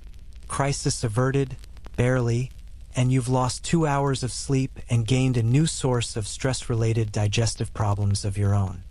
Welcome to the social hierarchy of medieval falconry, where you occupy the absolute bottom rung, below the birds themselves, certainly below your master, below Edmund, below basically everyone except perhaps the pigs in the sty, and sometimes you're not even sure about them. The birds are capital investments, valuable property that directly affects your master's status and hunting success. You are expendable labor, easily replaced from the pool of desperate peasants who take any position that includes housing and semi-regular meals. This power dynamic shapes every interaction, every decision, every moment of your working life. Your master, Baron Rothwell, though you address him as my lord on the rare occasions you speak to him directly, owns you in all but legal technicality. You're not a slave exactly. English serfdom has mostly faded by this point in the medieval period, but the practical difference between free laborer and bound servant is minimal when your employer controls your housing, your food, your access to work elsewhere, and has the legal right to physically punish you for unsatisfactory performance. You can theoretically leave, but leave to go where? To do what? With what resources? Your family. A landless father who worked as a day laborer and died young. A mother who remarried and has new children to worry about, has nothing to offer you. This position, miserable as it is, represents stability and survival. Baron Rothwell himself is not unusually cruel by medieval noble standards, which is damning with faint praise because medieval noble standards include casual violence, complete disregard for servant well-being, and the occasional murder that gets overlooked if the victim was sufficiently low status. He's interested in his birds the way a modern person might be interested in their luxury car, as status symbols, as functional tools for an enjoyable hobby, as investments that should maintain their value. His interest in you extends exactly as far as your ability to keep those birds healthy and performing. You've probably spoken directly to him fewer than 10 times in 2 years, brief exchanges about bird readiness or hunting plans, and each time you're acutely aware that one wrong word, one perceived disrespect, could end very badly for you. Edmund occupies the middle tier, servant himself, but elevated, with authority over you and the other apprentice falconers. He's maybe 45, weathered and mean in the way people get when they've spent decades in physically demanding work with minimal reward. He knows his craft thoroughly. He's forgotten more about falconry than you've learned, but he's also drunk frequently, bitter about his station, and takes out his frustrations on whoever's convenient. That's usually you, the youngest and least experienced falconer in the Muse. You've been hit by Edmund more times than you can count. Backhanded across the face for bringing a bird to hunt with slightly dirty feet. Punched in the stomach for allowing a jest to fray beyond his acceptable threshold. Kicked awake for oversleeping by approximately 3 minutes. This is normalized, expected, just the cost of apprenticeship in a system where authority flows downward through violence. Historians still argue whether medieval working conditions were uniformly brutal or if there was significant variation depending on region, employer, and specific occupation. Your experience suggests brutal is the baseline and variation only determines degrees of brutality. You've heard stories from traveling servants about positions with reasonable masters, adequate food, even occasional kindness, but you've also heard stories about servants worked to death, beaten into permanent disability, or simply killed for minor infractions and buried quietly. You exist somewhere in the middle of that spectrum, alive, functional, constantly fearful, but not quite broken yet. Then there are the other servants, the complex pecking order of the manor household. The steward, your master's chief administrator, essentially runs the estate and is far above your station. The master of horse, who manages the stables and hunting horses, technically outranks Edmund, but they maintain careful distance from each other's domains. The kennel master, who handles the hunting dogs, considers himself equal to Edmund, and you've witnessed several territorial disputes between them about whose animals are more important to successful hunts. The kitchen staff largely ignores you unless you're specifically requesting something. The house servants view outdoor workers like you as dirty and low class. Never mind that you're all servants together. The stable hands are your closest equivalent in social standing, and you've developed cautious friendships with a few. People to share bread with, to complain to in careful whispers, to trade favors with when possible. And then there's William, the other apprentice falconer, who's been here 6 months longer than you and takes every opportunity to remind you of this. He's not quite Edmund-level mean, but he's competitive in that way that comes from knowing you're competing for limited resources and advancement opportunities. If you fail, he looks better by comparison. If you succeed, he needs to succeed more visibly. You're not quite friends and not quite enemies, existing in this weird liminal space of forced cooperation. You need each other for the work, 2 people being more efficient than 1 for many falconry tasks, but also fundamentally unable to trust each other fully. He's the one who accidentally told Edmund about your slightly frayed jesses last month, earning you a beating you'd have avoided if he'd just minded his business. You've returned the favor by forgetting to tell him about a schedule change that resulted in him being late and getting cuffed by Edmund. It's petty, exhausting, but it's survival strategy in an environment where solidarity among servants is constantly undermined by the need to please those above you. Below even you, and this is the only consolation of your position, are the truly unskilled laborers. The dung collectors, the field hands during planting season, the occasional prisoner laborers who do the absolute worst jobs for a few days before moving on or dying. You pass these people in the courtyard sometimes, and they look at you with your specialized knowledge and your relatively clean hands and probably think you've got it easy. You don't correct them. Let them have their assumptions. You know the truth. That specialization just means more responsibility, higher expectations, and more severe consequences when things go wrong. The social dynamics extend to the birds themselves in ways that would be comedic if they weren't so literally painful.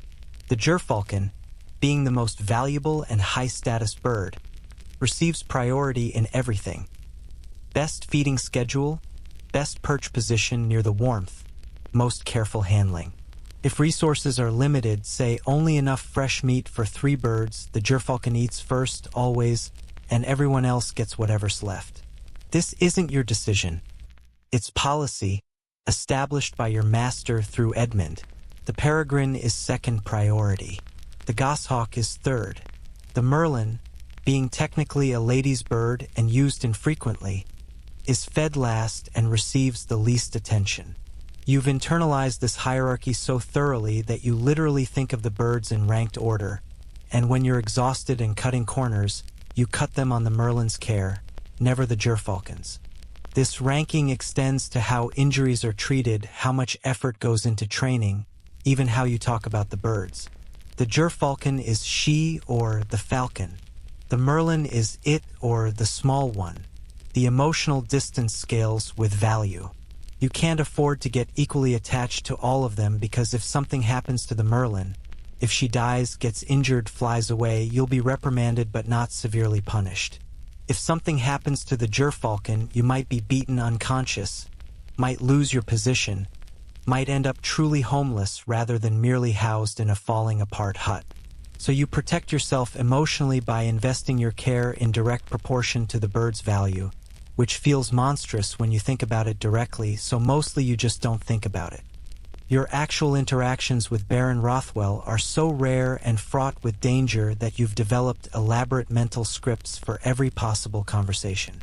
If he asks about the bird's readiness, ready to hunt at your pleasure, my lord, all in excellent health.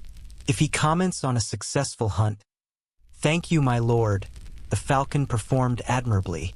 If he's displeased, my apologies, my lord. I will ensure it doesn't happen again. Never elaborate unless asked.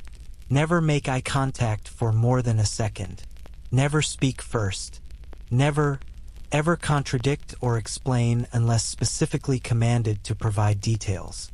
You've watched another servant. Not a falconer, a house servant. Try to explain why something went wrong, trying to provide context, and Baron Rothwell had him struck across the face mid-sentence for making excuses. The lesson was clear. Nobles don't want explanations. They want acknowledgement of failure and assurance of improvement. The one time you've seen Baron Rothwell show genuine emotion about anything related to your work was when the gerfalcon took down a crane last year. A spectacular hunt that he and his guests witnessed from horseback. He was delighted, actually smiling, and he ordered extra ale rations for everyone involved, including you.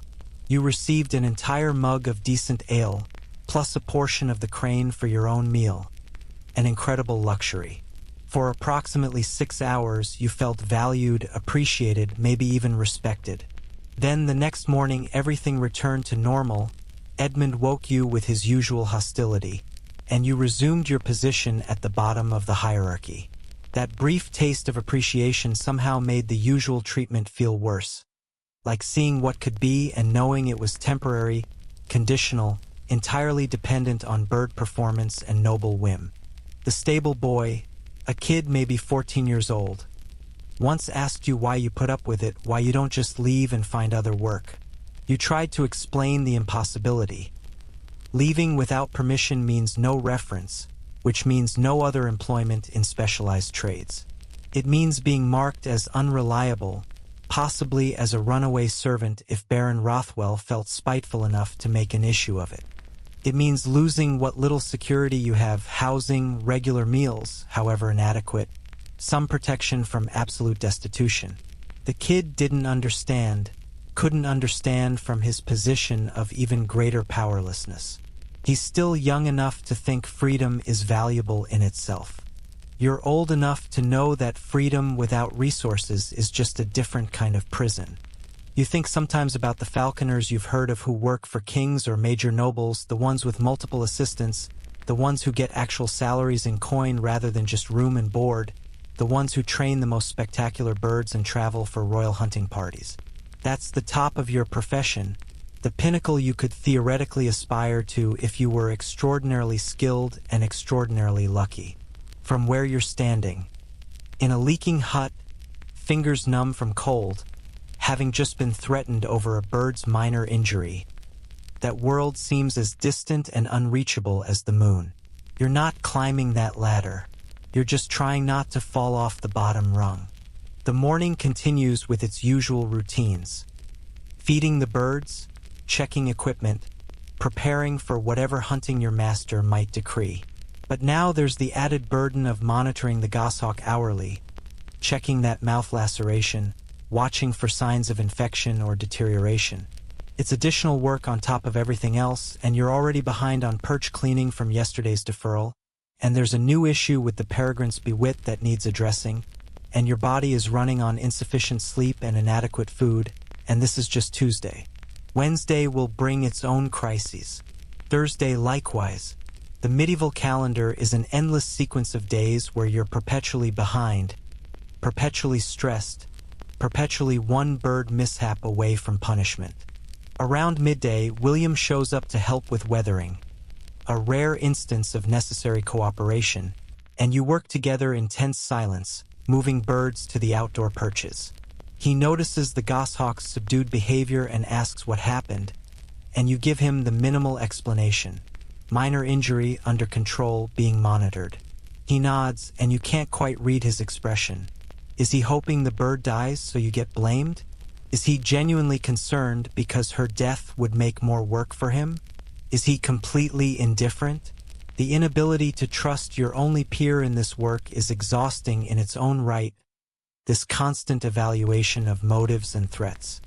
Edmund's in a mood today, William mentions casually, which is his way of warning you without explicitly warning you, maintaining plausible deniability if Edmund asks if he said anything.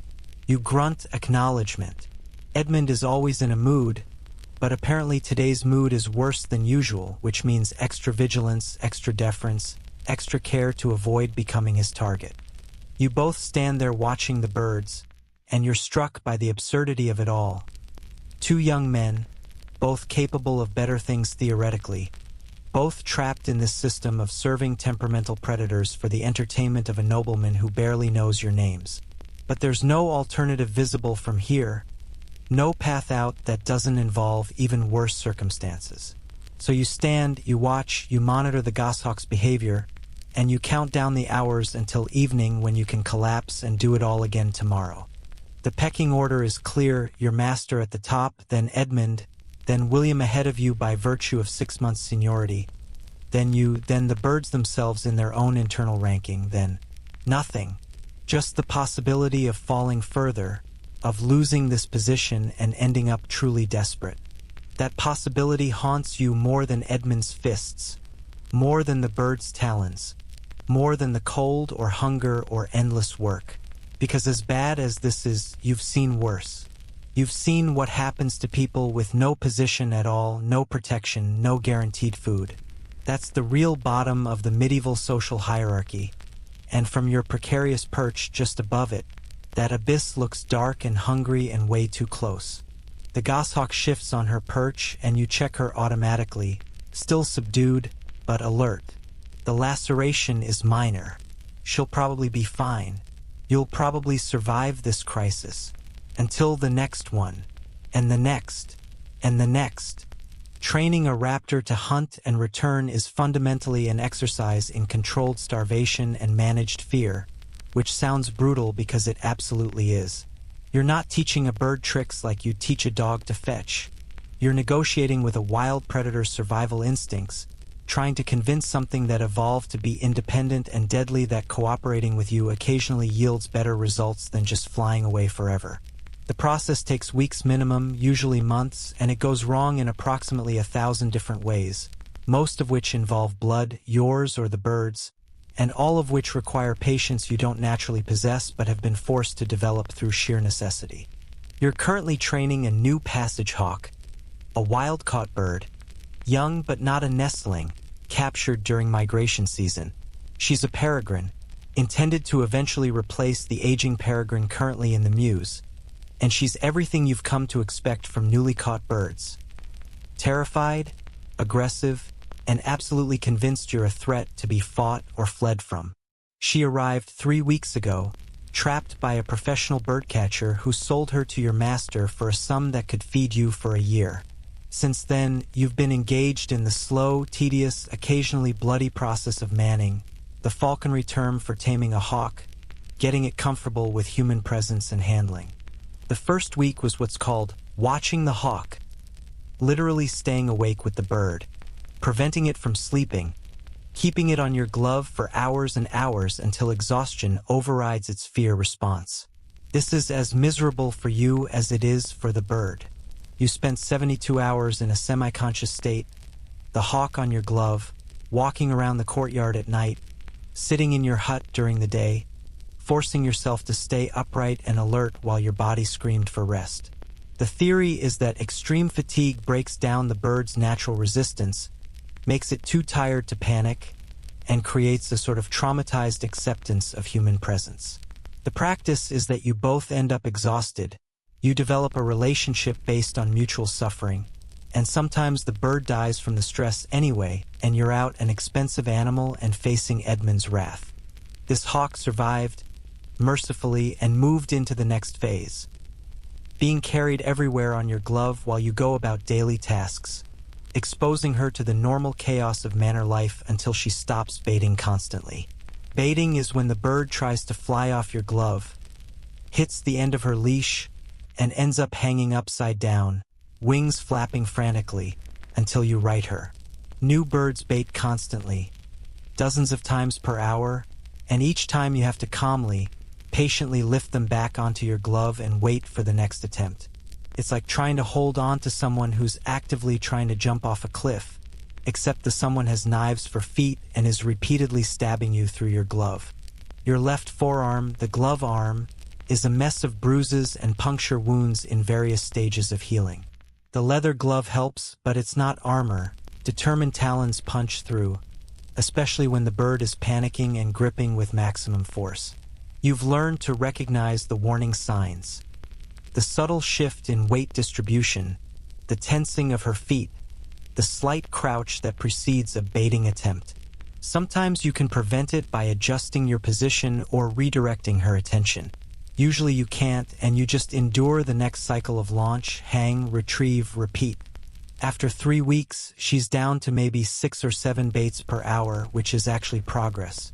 Early on, she was baiting every 2 minutes, and you thought you might actually lose your mind from the repetitive stress. The training area is a section of the manor grounds set aside for falconry work, basically a large open field where you can work with birds without worrying about them escaping into buildings or panicking horses. You're out here most mornings now with the passage hawk, and today's goal is introducing the lure. She's finally reaching a point where she's not in constant terror, where she'll occasionally look around with something resembling curiosity rather than pure panic. Time to start teaching her that cooperating with you yields food, which is the entire foundation of falconry training. You've kept her slightly hungry, not starving but definitely interested in eating, by reducing her portions yesterday evening. This is called flying weight management, though calling it management is generous. You're essentially trying to find the precise balance where the bird is hungry enough to be motivated to chase the lure but not so hungry that she's weak or makes desperate, dangerous decisions. Too heavy, too well-fed, and she won't bother working for food, might just fly away to perch somewhere and digest. Too light, too hungry, and she might grab the lure and refuse to release it, or become aggressive, or suffer health problems from insufficient nutrition. The margin for error is narrow, and you're calculating it based on her weight. You have a small scale for weighing birds, her behavior, and your developing sense of her individual personality. Every bird is different, which is what makes this both fascinating and infuriating. The old peregrine in the mews is food-obsessed, will work at relatively high weight for even small food rewards. The goshawk is moody and unpredictable, her willingness to hunt seeming to depend on factors beyond mere hunger. The gerfalcon is professional. She understands the arrangement, performs consistently, but requires precise weight management to maintain motivation. This new passage hawk is still an unknown quantity. You're learning her personality in real time, making mistakes, adjusting, hoping you don't permanently damage her trust or, worse, let her get injured or die. You have the lure ready, the leather pad on a line that you made last week with a portion of fresh quail meat attached to it. The quail is a special treat, higher value than the standard rabbit or pigeon meat, specifically chosen to make a strong positive impression. You're hoping she's hungry enough to be interested, not so hungry that she becomes unmanageable. You check her weight on your glove, that subtle evaluation of how she feels. Experienced falconers can estimate weight by feel, though you're still learning this skill, and decide she's probably ready. Probably. You let out some line from the lure, starting with just a few feet between you and the leather pad. The hawk notices immediately. Her head swivels toward the lure, tracking it, body tensing with interest. Good sign. You twitch the lure slightly, making it move, triggering prey response instincts. Her pupils dilate, her posture shifts forward, and you can see the calculation happening. Is this food? Is it safe? Should I go for it? You stay absolutely still, barely breathing, trying to be invisible, just another piece of landscape while the lure is the interesting thing. She launches off your glove, not a bait this time, an actual deliberate flight toward the lure. Your heart leaps with excitement and terror in equal measure. She covers the distance in 2 wing beats and hits the lure with both feet, talons extending, grabbing the leather and the meat attached to it. Success, sort of. The problem now is convincing her to release the lure and return to your glove for the actual feeding, which is harder than it sounds because from her perspective, she's just caught prey and would like to eat it in peace without some large primate trying to take it away. You approach slowly, keeping your body language non-threatening, and offer your gloved fist next to the lure. The goal is to transfer the meat from the lure to your glove, teaching her that coming to your fist is where feeding happens. She's gripping the lure tightly, her wings mantled over it possessively, and she looks at you with clear suspicion. You use your free hand, the unloved one, which is risky but necessary, to gently detach the meat from the lure, moving so slowly that the motion is almost invisible. She tenses, considering whether to attack your hand or flee, but the meat is right there and hunger wins over fear. You place the meat on your glove and she steps up onto it, following the food, and begins eating. Relief floods through you so intensely you actually feel lightheaded.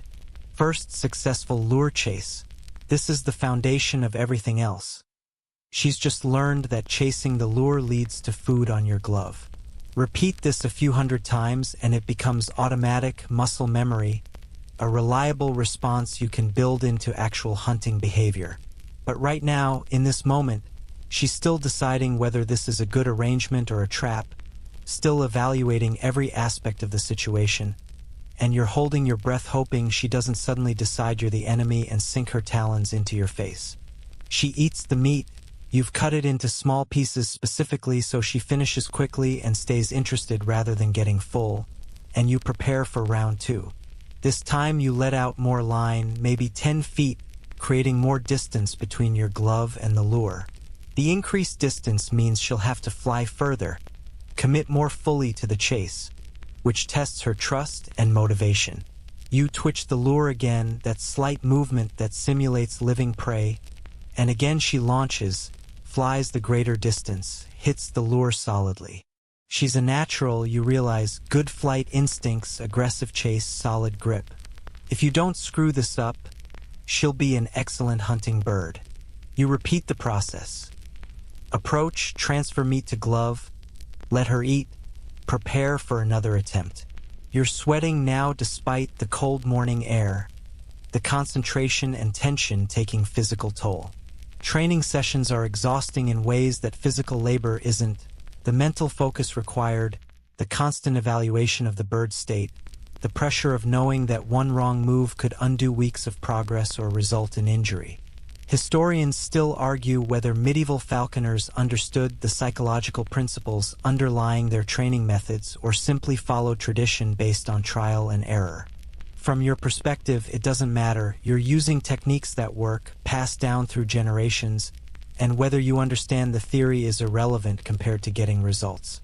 By the 5th repetition, you're getting ambitious. You increase the distance to 20 feet, close to the maximum length of your lure line, and this time you add complexity.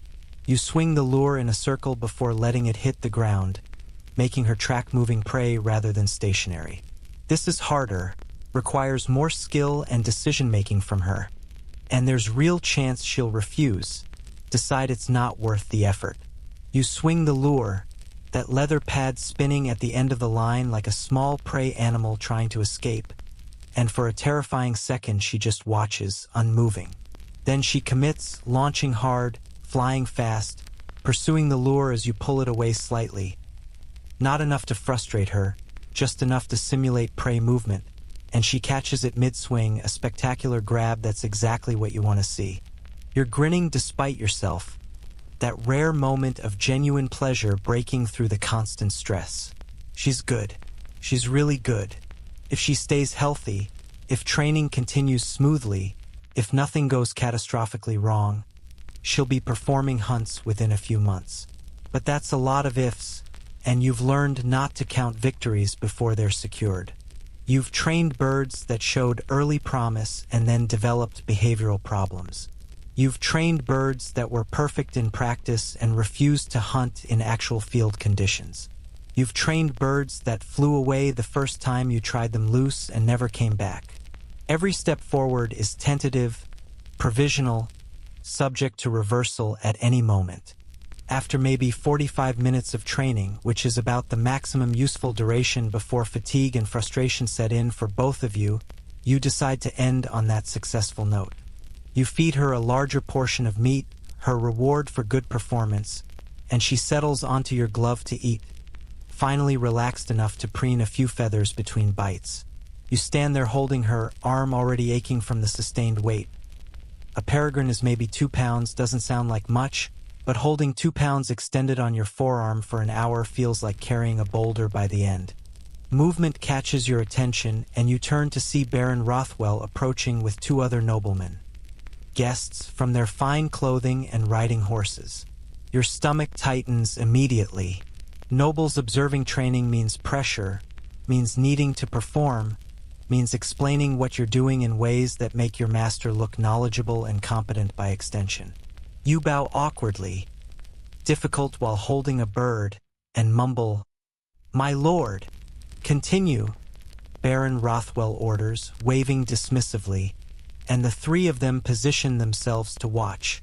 You're now performing for an audience, and the passage hawk immediately senses the changed energy, tensing on your glove, her brief relaxation evaporating.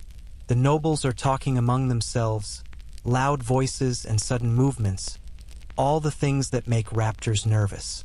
You need to either continue training, risky with the bird already stressed, or end the session, which might look like you weren't actually doing anything important. You make the decision to do 1 more lure presentation, hoping she's calm enough to perform despite the new circumstances. You set up the lure, 15 feet this time rather than 20 because you're playing it safer with observers present, and prepare to swing it. The hawk is definitely more agitated now, shifting her weight, looking around at the nobles. You wait, letting her settle slightly, then twitch the lure. She doesn't launch immediately. She's torn between hunger and unease, and you can see the internal debate playing out in her posture. The nobles are still talking, something about hunting dogs, not even fully paying attention to you. The hawk finally commits, launching toward the lure, but her flight is hesitant, less aggressive than before, and she nearly overshoots, grabbing the lure awkwardly. Not terrible, but not the spectacular performance from 5 minutes ago. "Young bird?" One of the nobles asks your master, finally acknowledging your existence indirectly by addressing questions to Baron Rothwell instead of you. "Passage hawk, yes, caught a month ago." Your master responds, getting the time frame slightly wrong but close enough. "Already showing excellent promise. Should be ready for field hunting by spring." You continue the feeding routine, transferring meat to your glove, trying to ignore the audience. The hawk is eating but remains tense, and you know you should end this session now before stress leads to behavioral regression. But you can't just walk away with nobles watching without being dismissed. You stand there, holding the bird, waiting for permission to leave, while they discuss falconry techniques in the abstract way people who don't actually do the work discuss it. One of the guests mentions a gerfalcon he owns that can take herons consistently. Your master responds with stories of his own gerfalcon's achievements. You're invisible again, just part of the equipment, and you're grateful for it because being noticed by nobles is usually worse than being ignored. Finally, after what feels like an eternity but is probably 5 minutes, they move on, heading back toward the manor to continue their socializing in more comfortable surroundings. Baron Rothwell doesn't dismiss you explicitly. You're simply released from notice, free to return to your work now that you're no longer entertaining. You wait until they're well away, then carefully hood the passage hawk and carry her back to the Muse. The session was mostly successful, one awkward performance at the end notwithstanding, and you'll count that as a win. Tomorrow you'll try again, building on today's progress, hoping she continues improving rather than backsliding. Back in your hut, you weigh her on your small scale, a simple balance with known weights on one side and the bird on the other. She's at 1.8 pounds, which feels right for her current training stage. You record this mentally, since you don't have writing materials and wouldn't trust yourself to read your own writing anyway given your limited literacy. You'll remember, 1.8 pounds, responsive to lure, needed 5 repetitions before showing fatigue, slightly stressed by noble presence. Tomorrow you'll aim for similar weight, slightly longer distance, maybe introducing a whistle cue that she'll eventually associate with returning to you. Training continues like this for weeks. Daily sessions, incremental progress, occasional setbacks, constant evaluation and adjustment. Some days she's brilliant, hitting the lure every time, showing increasing confidence and skill. Other days she's uncooperative, distracted, seemingly regressing to earlier skittishness. You learn her patterns, her moods, what works and what doesn't. You learn that she responds better in morning sessions than afternoon. You learn that she hates wind above a certain speed, refuses to fly in heavy overcast conditions. You learn that she has a particular dislike for the color red. You wore a red cap one session and she baited for 10 minutes straight before you figured out the trigger and removed it. The transition from lure training to live prey is the most dangerous phase, the point where everything can go spectacularly wrong. Up until now, she's been chasing a leather pad on a string, a completely artificial scenario. Real hunting means chasing actual prey animals that fight back, that move unpredictably, that sometimes injure the hawk. It means flying the hawk free, no leash, no physical control, just the hope that she'll chase the prey, make the kill, and choose to return to you rather than flying away forever. Every falconer loses birds this way. Not might lose, will lose. It's inevitable. The question is whether you lose the cheap, expendable birds or the expensive, career-ending ones. You start with released pigeons in a controlled environment, the training field, with the hawk on a long creance, a lightweight training line that provides some control while simulating free flight. The pigeon is released, the hawk pursues, hopefully catches it, and you're there to immediately reinforce the behavior by letting her eat a portion of the kill on your glove. The first time you try this with the passage hawk, she pursues enthusiastically, catches the pigeon midair in a spectacular stoop, and then lands on a fence post 50 feet away and starts eating the pigeon without you. You spend 20 increasingly panicked minutes trying to coax her down, offering better meat, whistling, generally begging while she ignores you and eats her fill. She eventually returns to your glove, the creance preventing her from leaving entirely, but the message is clear. She understands hunting, doesn't particularly understand why you need to be part of the process. More training, more repetitions, more pigeons released and caught and negotiated over. Slowly, gradually, she begins to reliably return to your glove after catching, understanding that she gets to eat either way, but eating on your glove is easier than fighting you for the carcass. It takes 6 more weeks before you trust her enough to try flying free, without the creance, and that first flight is the single most stressful moment of your training career so far. You release her. She flies to a tree branch, and you're absolutely certain she's about to disappear forever, costing your master a fortune and you your position. You whistle, you call, you offer meat. She sits there, preening, considering her options, free for the first time since being trapped. And then, miracle of miracles, she flies down to your glove for the offered food, choosing captivity over freedom, or at least choosing reliable meals over uncertain survival. You could cry from relief, but you're in public, so you maintain composure and pretend this wasn't absolutely terrifying. She's not fully trained yet. Consistent, reliable performance will take months more, but she's crossed the major threshold. She hunts. She returns. She's becoming a functional falconry bird. The physical cost of this training is significant. Your left arm has gained muscle from hours of carrying birds, but it's also chronically sore, the joints aching in cold weather. Your hands are scarred, a permanent record of every time a talon punched through your glove or you mishandled a baiting bird. You've lost weight, the training schedule often interferes with meal times, and birds eat before you do. You're mentally exhausted from the constant vigilance, the endless evaluation, the pressure of knowing that your success or failure is immediately visible in the bird's performance. But you've also developed real skill, genuine expertise in something complex and difficult. You can read a bird's body language at a glance. You can estimate flight weight within a few grams.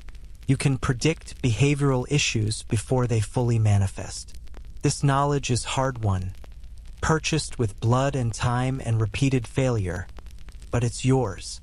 And on the good days, days when the training goes well, when the bird performs beautifully, when you feel that connection between yourself and a wild predator that's chosen to cooperate with you, there's something approaching satisfaction. Not happiness exactly.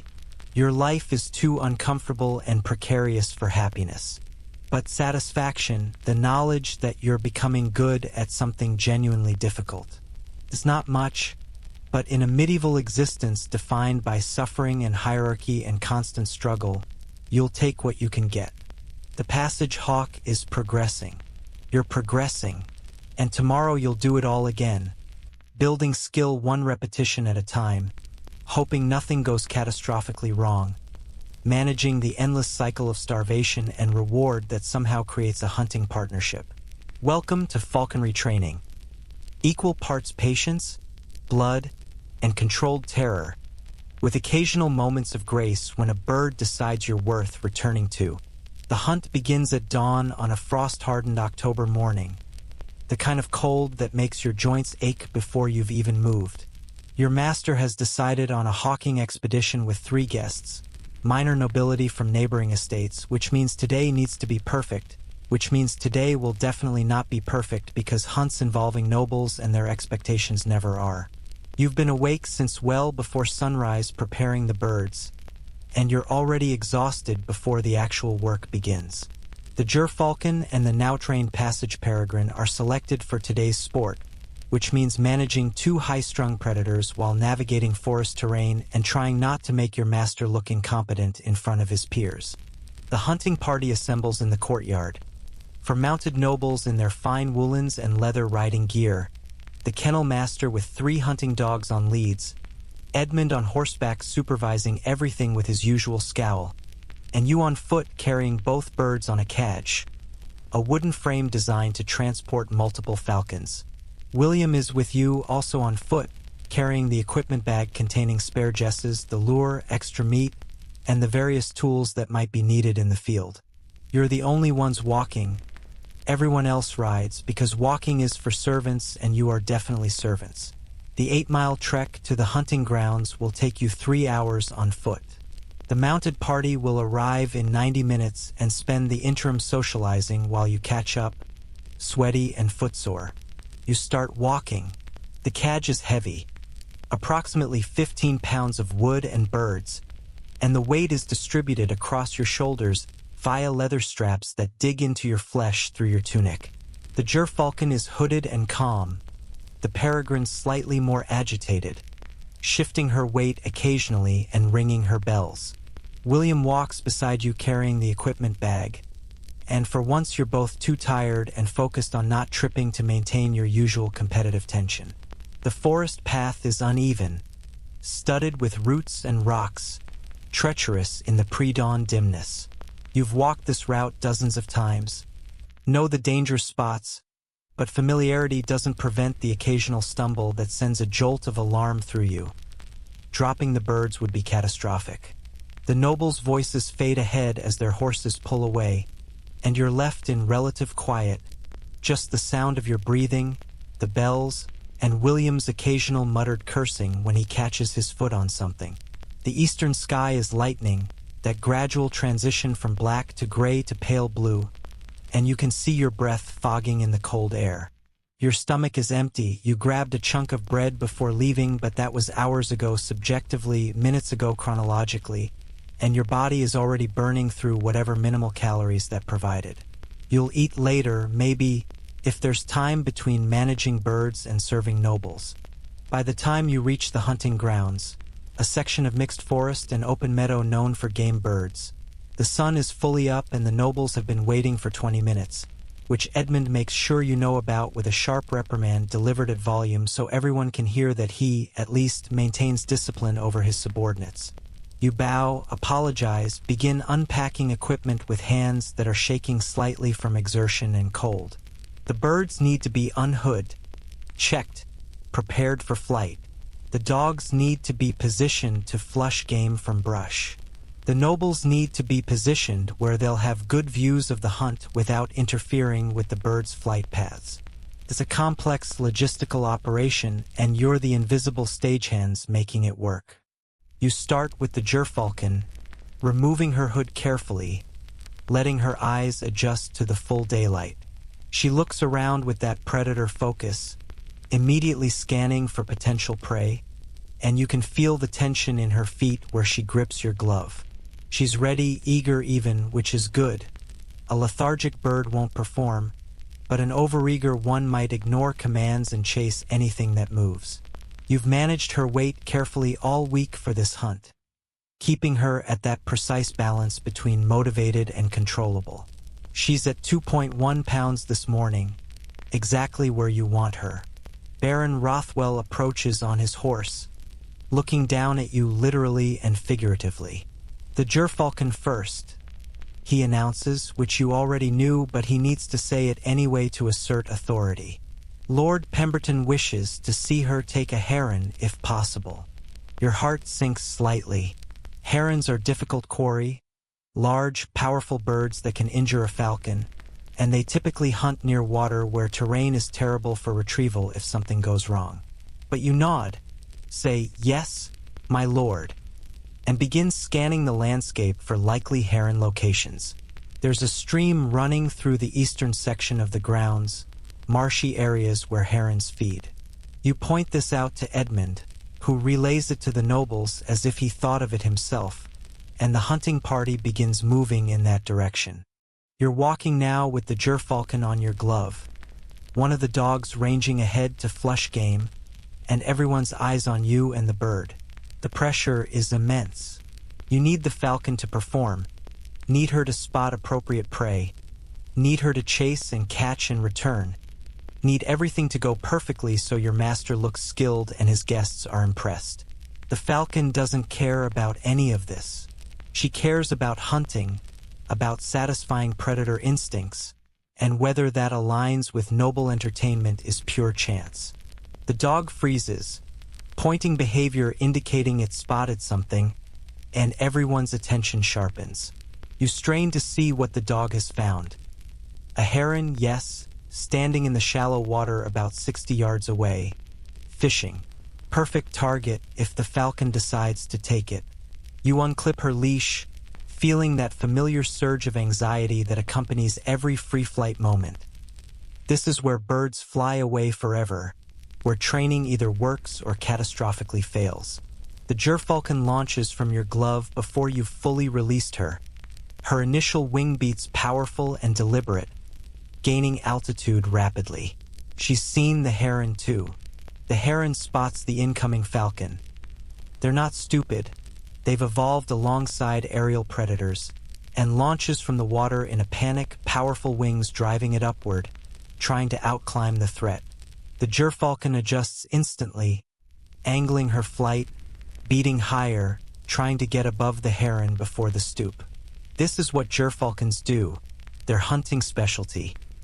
Get above the prey, then dive at tremendous speed, striking from above with devastating force. You watch, heart hammering, as she climbs, the heron also climbing, both birds spiraling upward in a contest of altitude and endurance.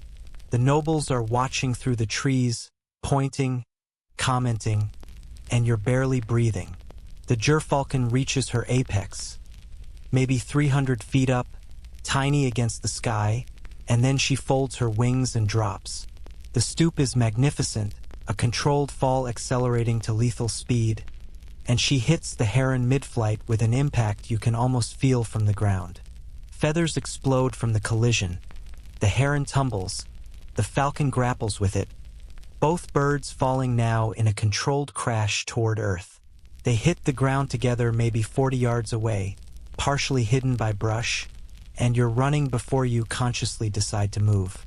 You need to reach them quickly before the heron injures the falcon. Their long beaks are dangerous weapons, and before the falcon decides to start eating without you. You crash through brush, brambles tearing at your clothing, and emerge into a small clearing where the gerfalcon has the heron pinned. Her talons sunk deep into its body, her beak already tearing at its throat. The heron is still alive, weakly struggling, its wings beating against the ground. You approach quickly, carefully, and dispatch the heron with your knife. A quick cut severing its spine, ending its suffering and preventing further struggle that might injure your bird. The falcon is mantling over her kill, wings spread possessively, and she looks at you with something between pride and warning. This is mine, back off. You need to reward her immediately while the behavior is fresh, reinforcing that catching prey equals food reward. You cut a portion of the heron's breast meat. A significant piece, this was an excellent kill worthy of good reward, and offer it on your glove. She steps up onto your fist, leaving the heron carcass, and begins eating while you attach her leash. Success. The first part of today's hunt is complete. By the time you return to the nobles, carrying the heron's body and with the falcon feeding on your glove, they're in high spirits. Lord Pemberton is particularly pleased, complimenting Baron Rothwell on his excellent falcon, and your master accepts the praise as if he personally trained the bird rather than just owning it while you did all the work. You stand there, silent, holding the falcon, invisible again now that the exciting part is over. Edmund takes the heron carcass from you, will present it formally to the master later as trophy. You're dismissed with a gesture to prepare the peregrine for the next flight.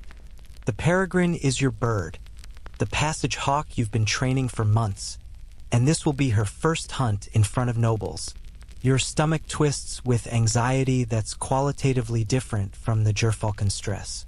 The gerfalcon is experienced, proven. Failure with her would be unexpected. The peregrine is young, unpredictable. Failure with her is entirely possible and will reflect directly on your training competence. You've flown her successfully in practice, but practice and performance are different animals, and the added pressure of observers can break even well-trained birds. You remove her hood and she immediately starts scanning for prey, head swiveling, body tense with that hunting readiness you've worked so hard to cultivate. The hunting party moves to a more open area. Peregrines hunt best in open sky, unlike the gerfalcon who can work mixed terrain. You're looking for smaller birds. Pigeons, doves, maybe a small duck if you're near water. The dogs range ahead, and within minutes one points toward a group of pigeons feeding in a harvested grain field. You prepare the peregrine, checking her jesses one final time, running through your mental checklist. Weight is good, behavior is alert but controlled, wind conditions are acceptable, no obvious obstacles in the flight path. You're as ready as you'll be. You slip her leash and cast her off. The falconry term for launching a bird from your fist, and she takes flight eagerly, immediately spotting the pigeons and adjusting her trajectory toward them. The pigeons flush at the dog's approach, exploding upward in a cloud of wings, and the peregrine gives chase. She's fast. Peregrines are the fastest birds in existence, capable of stoops exceeding 200 miles per hour. But these are short, evasive pigeons in a scatter pattern, much harder targets than the single heron. She commits to one pigeon, follows it through a series of jinking turns, and then keeps flying, past the pigeon, past the field, toward the tree line in the distance. Your stomach drops to your feet. She's leaving. After all the training, all the careful weight management and trust building, she's deciding that freedom is preferable to returning to you. You whistle the recall signal, trying to keep panic out of the sound. She doesn't respond, just keeps flying, getting smaller, heading for the forest. You're running now, stumbling across the rough field, whistling continuously, William running beside you shouting encouragement that doesn't help. The nobles are watching your failure in real time, and you can imagine Edmund's fury, your master's disappointment, the consequences that will follow. You've lost a valuable bird on her first proper hunt. Your training was inadequate. You're incompetent. These thoughts cycle through your brain at panic speed while you run and whistle and pray to saints you don't really believe in. And then, impossibly, she turns. You see her distant shape bank in the air, adjusting course, heading back toward you. You stop running, plant yourself, raise your gloved fist high, displaying the meat lure you've pulled from your pouch. Keep whistling, keep calling, trying to be the most interesting thing in her environment. She's flying back, closing distance, and you're afraid to believe it until she's actually on your glove. But yes, she's returning, she's coming in fast, and she hits your fist hard enough to rock you backward, her talons gripping down, her attention immediately on the offered meat. The relief is so intense you feel lightheaded. She didn't catch anything, the hunt was technically unsuccessful, but she came back, which is the foundation of everything. You can teach her to catch prey more reliably. You cannot teach her to return if she's flown away permanently. You feed her the entire lure portion, generous reward for recall behavior even though she failed the actual hunting task. The nobles are less impressed. They came to see birds catching game, not flying around, but you don't care. Your bird returned. Your training held. You survived this crisis. The hunt continues for several more hours with mixed results. The gerfalcon takes another bird, a large partridge, performing admirably again. The peregrine gets 2 more attempts and botches both, either misjudging her approach or giving up pursuit too early. By midday, the nobles are satisfied enough to break for a meal. They've brought elaborate provisions, servants unpacking bread, cold meats, wine, cheese, and you get to stand nearby holding birds and watching them eat while your own stomach clenches with hunger. William manages to sneak you a piece of bread when no one's looking, breaking off a chunk from his own meager portion, and you eat it in 3 bites, nearly choking in your rush. The afternoon brings complications. During a flight, the gerfalcon strikes a pigeon but doesn't kill it cleanly, and both birds crash into heavy brush. You have to crawl through thorns to retrieve them, emerging with both arms scratched and bleeding, your tunic torn, but bird and prey recovered. Later, the peregrine baits violently when a noble's horse approaches too close, and you have to spend 10 minutes calming her while Lord Pemberton makes jokes about your inability to control a small bird. Jokes that everyone laughs at because he's a lord and you're not. By the time the hunt concludes in late afternoon, you're physically and emotionally exhausted. The walk back is even worse than the morning trek. You're carrying tired, fed birds who are heavier post-meal. Your arms are scratched and aching, and your feet have developed blisters from hours of walking in inadequate boots. The nobles ride ahead again, satisfied with their entertainment, probably already forgetting your existence. You trudge behind with William, both of you too tired for conversation, just putting one foot in front of the other, counting down the distance to the manor. When you finally reach your hut after settling the birds and completing the post-hunt care routine, checking them for injuries, feeding the remainder of their rations, cleaning and conditioning equipment, it's fully dark. You've been working for approximately 16 hours. Your reward is a bowl of cold pottage, a thick grain soup that's more gruel than food, and permission to collapse onto your straw pallet. You're asleep in minutes, still wearing your torn, blood-stained tunic, too exhausted even to remove your boots properly. And tomorrow, if your master decides to hunt again, you'll do this all over. Because that's the job. Walking miles, managing dangerous predators, serving noble entertainment, getting injured repeatedly, and receiving exactly zero recognition for any of it unless something goes wrong, in which case you'll receive plenty of recognition in the form of punishment. The actual hunt, the exciting part nobles pay attention to, represents maybe 10% of the total work. The other 90% is trudging, carrying, waiting, managing equipment, and trying not to screw up badly enough to get beaten. This is falconry in practice. Not the romantic sport depicted in tapestries and noble poetry, but a physically punishing service job where you facilitate someone else's entertainment while your body slowly breaks down from the repeated strain. The birds are magnificent. The work is brutal. And somewhere in between those two realities, you exist neither hunter nor hunted, just the exhausted middleman making the whole system function, one painful step at a time. The gerfalcon is dying, and you're trying everything you know, which is to say, you're trying everything medieval falconry has taught you, and it's not enough. She started showing symptoms 3 days ago. Lethargy, fluffed feathers, reluctance to eat. You thought initially it was just a bad mood that temperamental phase birds sometimes go through, but by day 2 she was producing loose, discolored droppings and her crop felt wrong when you palpated it, soft and squishy instead of firm. By day 3, today, she's barely responsive, sitting hunched on her perch with her eyes half closed, breathing with visible effort. This is a crisis that goes beyond your employment status. This bird represents a fortune, and if she dies, the consequences will be severe and possibly violent. Edmund is standing over you in your hut, watching you work, his presence adding pressure to an already desperate situation. If she's dead by morning, he says conversationally, like he's discussing whether the master will want someone blamed, that someone will be you. He doesn't elaborate on what blame looks like, doesn't need to.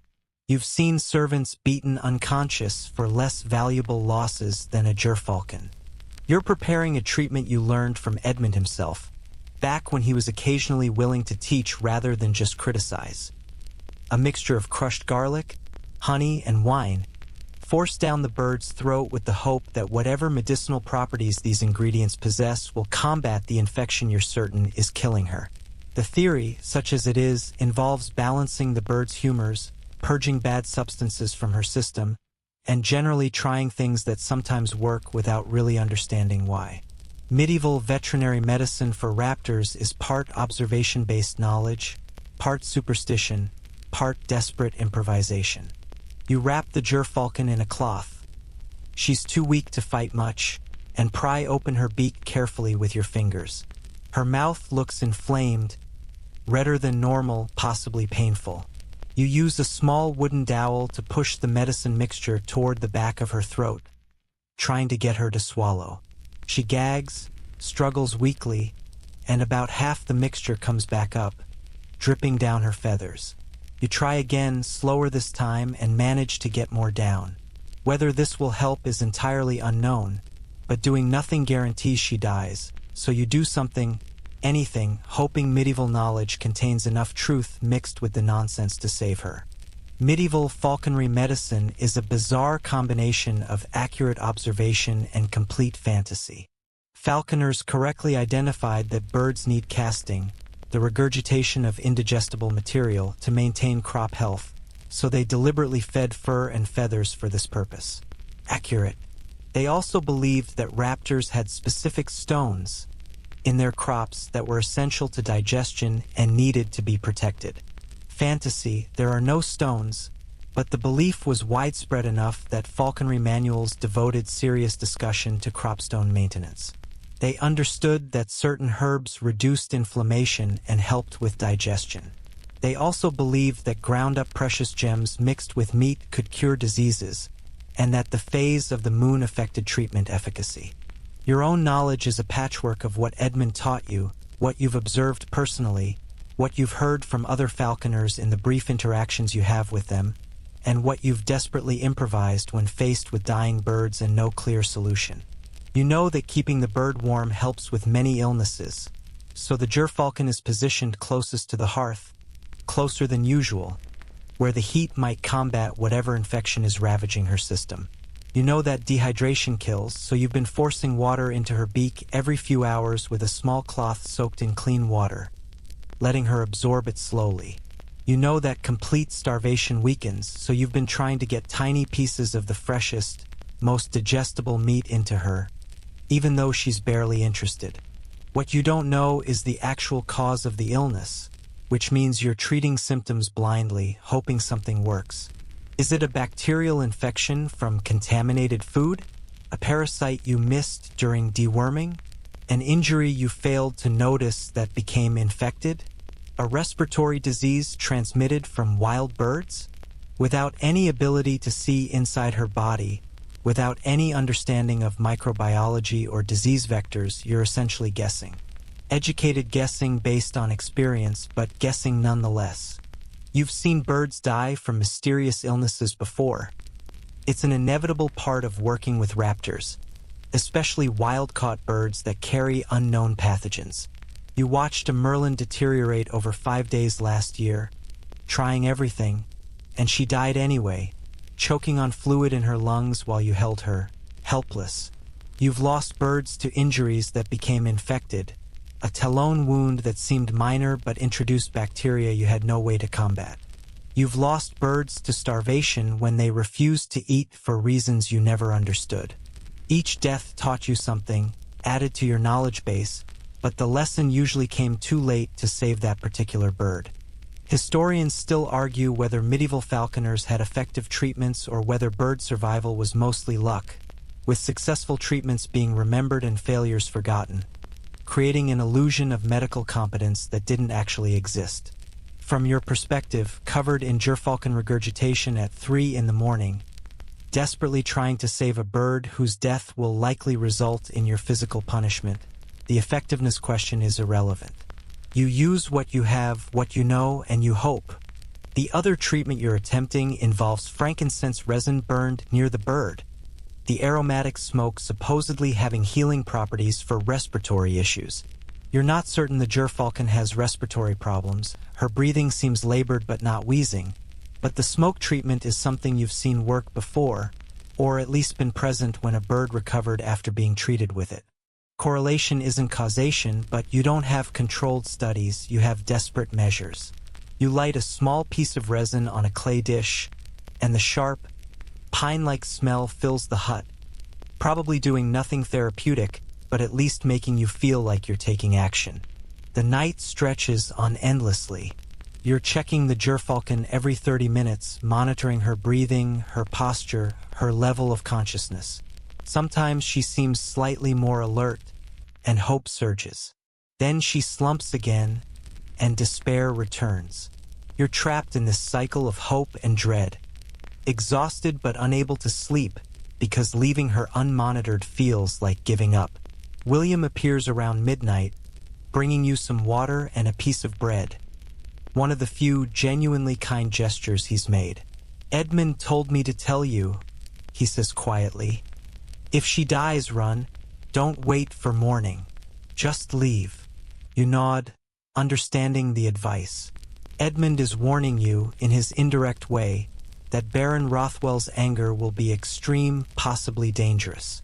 Fleeing would mean becoming a masterless servant, a wanderer with no references and no prospects, but it might mean staying alive and unmaimed.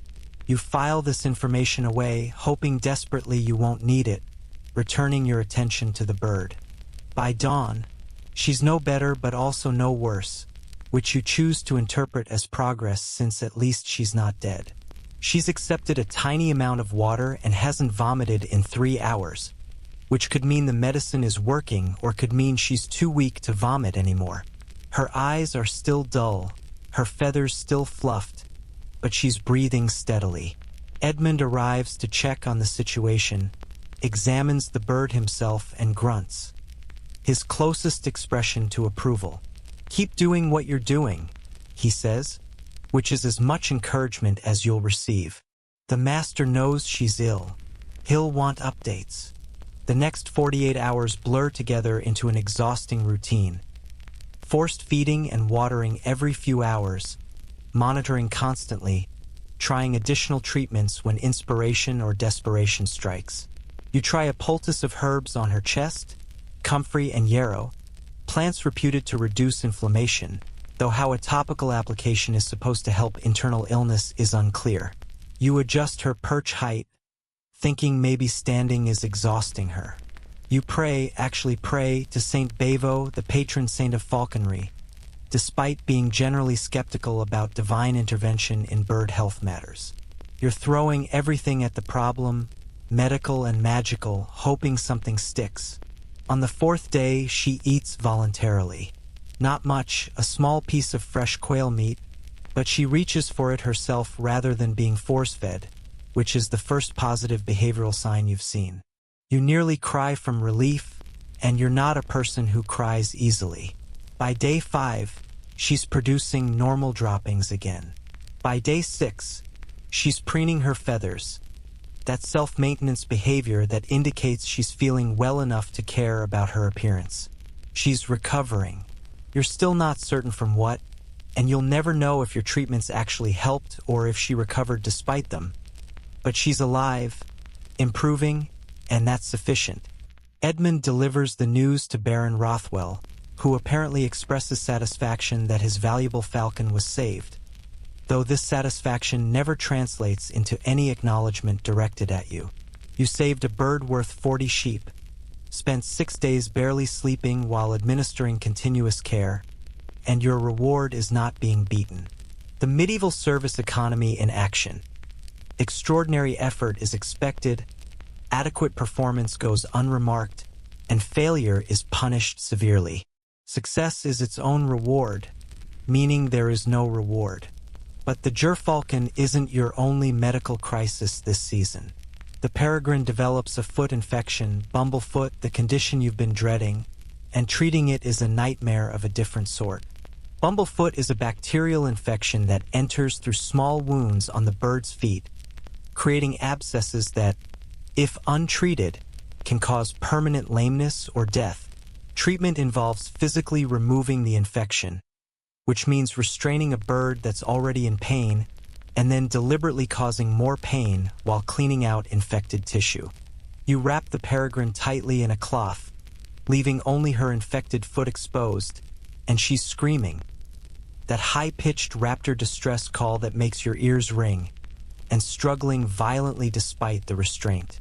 You've soaked the infected foot in warm water with salt to soften the abscess, and now you need to open it and remove the infected material. You use your knife, the blade heated in a candle flame for sterilization. You don't know about bacteria and antisepsis in modern terms, but you know that heated blades somehow reduce the chances of infection worsening, and you make a small incision into the swollen area. Pus erupts from the wound, thick and discolored, and the smell is rotten, organic decay, the smell of infection you've learned to associate with serious problems. The peregrine is fighting so hard she's nearly breaking free from the cloth wrapping, and you're trying to be quick, squeezing the foot gently to expel as much infected material as possible.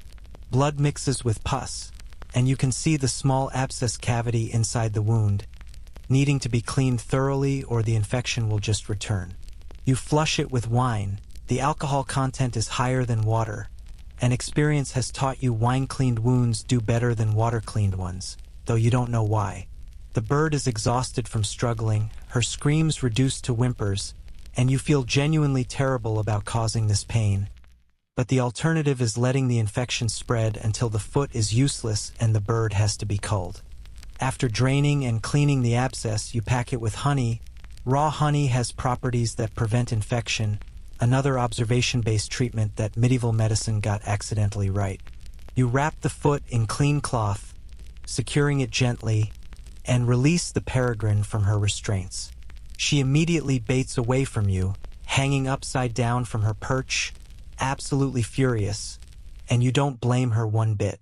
You've just tortured her from her perspective, and the fact that it was medically necessary doesn't make it less traumatic. The foot requires daily cleaning and rewrapping for 2 weeks. Each time is a battle. Catching the bird, restraining her, unwrapping the old bandage, which she's usually partially destroyed, cleaning the wound, reapplying honey, rewrapping. She learns to hate the sight of the bandaging materials, starts baiting the moment you approach with cloth in hand. Your relationship with her, carefully built over months of training, deteriorates into mutual mistrust. She associates you with pain now, and it takes weeks after the infection finally heals before she starts responding to training cues reliably again. Medical treatment and trust building are often incompatible goals, but you don't have the luxury of choosing. You save the bird's life and repair the relationship damage later, if possible. The medical crises aren't limited to infections. You deal with broken feathers, imping them with feather from dead birds, a delicate process of cutting and splicing that restores flight capability. You deal with eye infections, applying crushed herbs mixed with rainwater, hoping the infection clears before the bird goes blind. You deal with mysterious lethargy that resolves on its own, digestive problems that respond to fasting or specific foods, behavioral issues that might be medical or might be psychological and you're never quite sure which. The one condition you absolutely dread is Frankia, a fungal infection of the mouth and throat that's difficult to treat and often fatal. You've only seen it once, in a goshawk belonging to another falconer at the manor, and the bird died within a week despite aggressive treatment with wine rinses and salt applications. The infection basically rots the bird's mouth from the inside, preventing eating, and starvation follows quickly. You inspect your bird's mouths obsessively, looking for the telltale yellowish patches that indicate frown's beginning, knowing that catching it early is the only real chance for successful treatment. Medieval falconry medicine is fundamentally about observation, pattern recognition, and accepting that you'll lose birds sometimes despite your best efforts. You develop a mental library of symptoms and treatments. Loose droppings respond to fasting and small portions of dry meat. Lethargy with fluffed feathers suggests infection needing warmth and supportive care. Loss of appetite might be stress or illness or wrong flying weight, and you need to evaluate context. You learn which herbs are reliably useful, garlic for general health, honey for wounds, comfrey for inflammation, and which are probably useless but traditional enough that Edmund expects them used anyway. The emotional toll of being responsible for bird health while having inadequate medical knowledge is substantial. Every symptom triggers anxiety. Is this serious? Is this fatal? Did I cause this through negligence? Should I treat aggressively or wait and observe? You're making life and death decisions based on incomplete information, and when birds die, which they inevitably do, you're left wondering if you killed them through incorrect treatment or if they would have died regardless. The guilt is persistent, the second-guessing endless, and there's no one to reassure you because Edmund himself lost birds to mysterious illnesses and just considers it part of the business. The gerfalcon's recovery is complete after 2 weeks. She's flying again, hunting again, showing no lasting effects from whatever nearly killed her. You'll never know what the illness was. We'll never know if your frantic treatments helped or if her own immune system simply won the battle while you performed elaborate medical theater. But she survived, and that's what matters in the brutal economics of medieval falconry.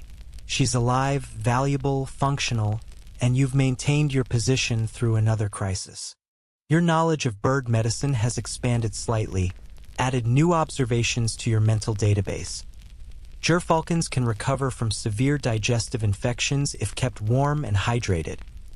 Bumblefoot requires early aggressive treatment to prevent permanent damage. Forced feeding must be done carefully to avoid aspiration pneumonia. Each crisis teaches something, and you're slowly becoming more competent through accumulated experience and near disasters. It's not the medical education you choose. It's stressful, frequently traumatic, and the stakes are your continued employment rather than just a grade. But it's effective learning nonetheless. Medieval life offers no formal veterinary training, no schools for bird medicine, no textbooks beyond expensive manuscripts you'd never access. You learn by doing, by watching Edmund, by asking questions when he's in a mood to answer them, by experimenting carefully when faced with novel problems. It's apprenticeship in its purest form. Knowledge transmitted through demonstration and practice, refined through failure, preserved through the survivors who continue working. The birds that died were your tuition fees. The ones that lived are your credentials. You check the peregrine's healed foot one more time, examining the scar tissue where the abscess was, confirming there's no swelling or heat that would indicate infection returning. She's fine. The gerfalcon is fine. The goshawk and merlin are healthy. All 4 birds are functional, and you've survived another round of medical crises without losing any or getting beaten. Tomorrow will bring new problems. Equipment failures, training challenges, the endless maintenance cycle. But tonight, in this moment, all your birds are alive and you're still employed. You allow yourself a moment of exhausted satisfaction before collapsing onto your straw pallet. Medical nightmares are part of the job description in medieval falconry, along with everything else that's difficult, dangerous, and occasionally traumatic. You didn't choose this specifically, but you've developed competence anyway. Become the person who can save a dying gerfalcon at 3 in the morning using honey, garlic, and desperate determination. It's not glory, it's not comfort, but it's expertise, earned in blood and bird excrement and sleepless nights, and somehow that has to be enough. Winter arrives not gradually but violently, a storm that drops temperatures below freezing and stays there for weeks.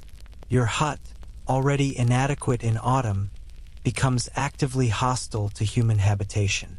The walls leak wind through gaps in the wattle and daub, the thatched roof provides minimal insulation, and the small hearth simply cannot generate enough heat to warm the space beyond a 3-foot radius from the flames. You wake each morning covered in frost.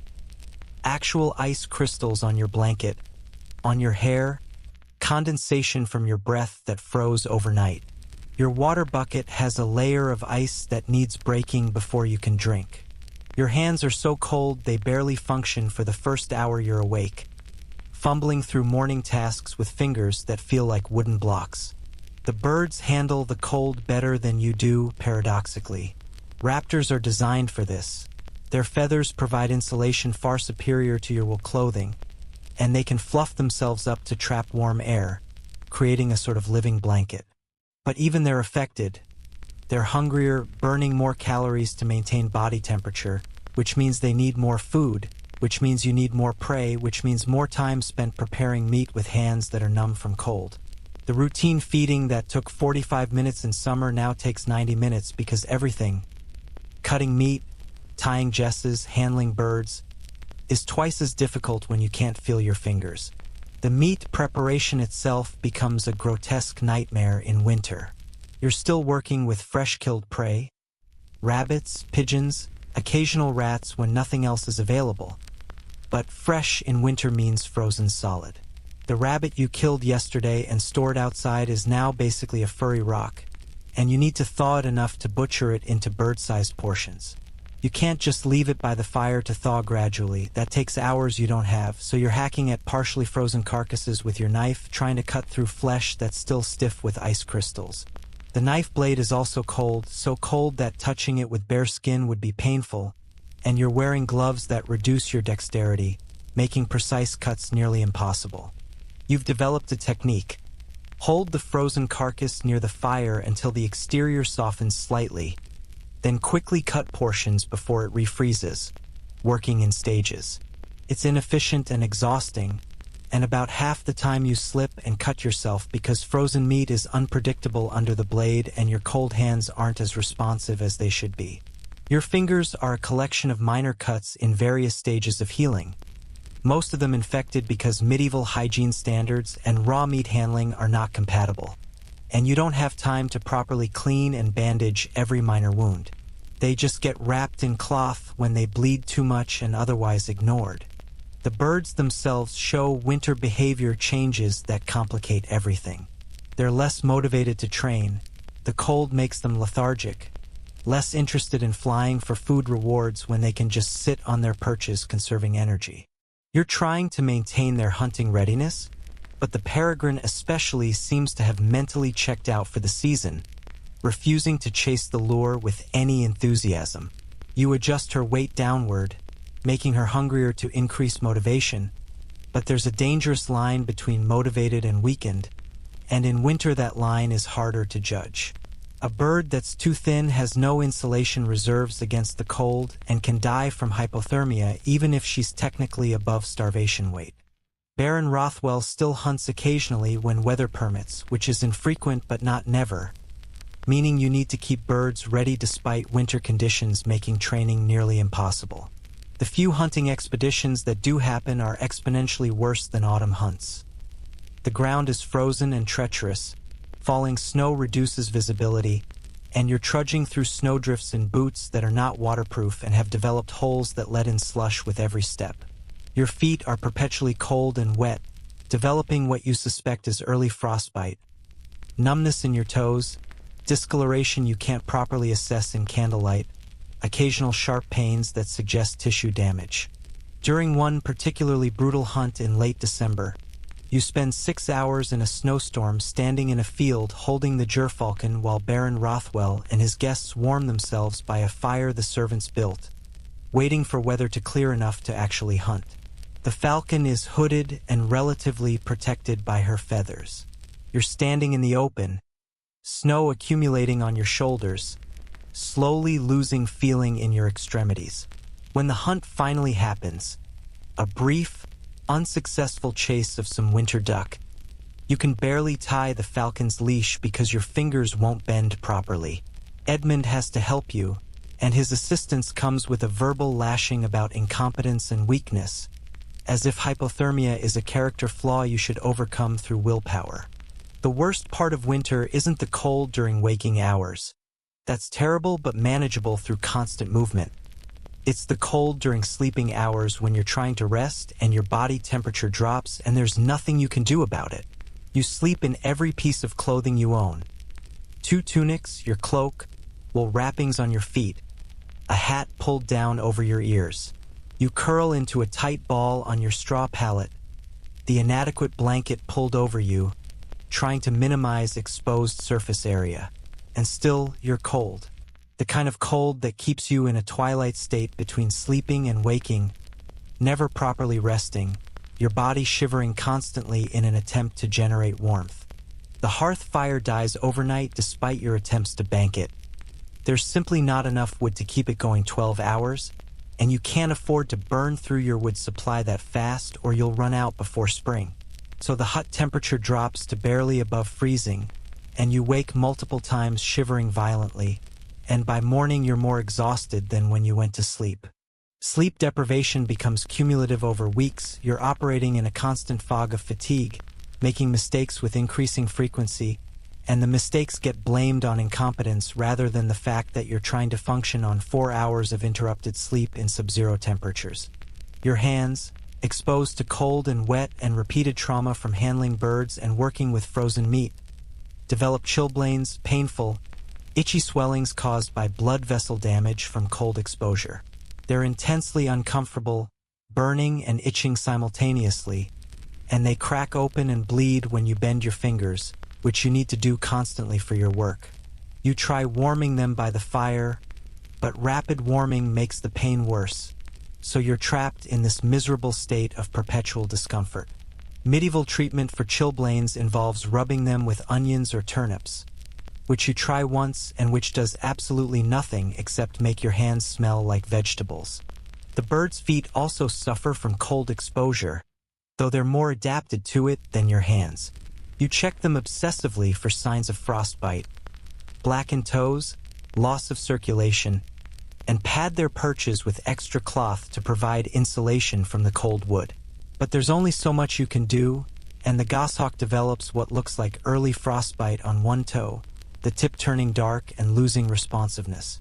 You treat it by keeping her inside near the hearth as much as possible, but the toe eventually dies and falls off, partial amputation from cold damage. She can still grip and hunt with the remaining toes, but it's another permanent mark of winter's brutality. Food scarcity becomes critical in deep winter. Hunting for prey animals to feed the birds is difficult when everything is hibernating or dead or hidden under snow.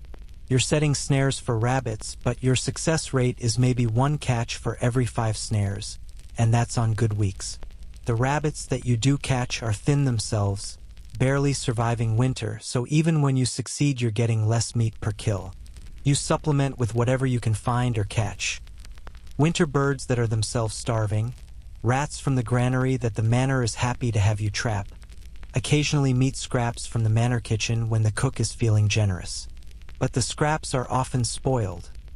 Meat that's been sitting for days, beginning to rot even in cold temperatures, not suitable for human consumption and barely suitable for birds. You inspect each piece carefully, cutting away the obviously rotten sections, using what remains, hoping bacterial contamination isn't bad enough to make the birds sick. You're operating on the edge of acceptable food safety, and you know it, but the alternative is not feeding the birds adequately, which leads to them being too weak to hunt, which makes your employment status precarious. Your own food situation is equally dire. The manor provides basic rations to servants: bread, pottage, occasional cheese or dried meat, small beer. But rations are reduced in winter when supplies are limited and everyone's trying to stretch stored food until spring. You're perpetually hungry, your body burning through calories trying to stay warm, getting insufficient replacement from the thin gruel and hard bread that constitute your meals. You've lost weight you couldn't afford to lose, your ribs visible when you strip down to wash, which is rare because washing in winter is asking for hypothermia, and your energy levels are depleted. The combination of hunger, cold, and sleep deprivation creates a cognitive fog that makes even simple tasks difficult. You'll stand holding a bird, forgetting for a moment what you were supposed to do next. You'll start walking toward the meat preparation area and forget halfway there why you were going. You're making errors, tying knots incorrectly, forgetting to secure a leash properly, losing track of which bird has been fed and which hasn't. Fortunately, none of these errors have resulted in lost birds yet, but you can feel your competence degrading, and it's terrifying because your competence is the only thing keeping you employed and housed. The isolation intensifies in winter. Other servants stay indoors when possible, minimizing exposure to cold, which means you see them less frequently.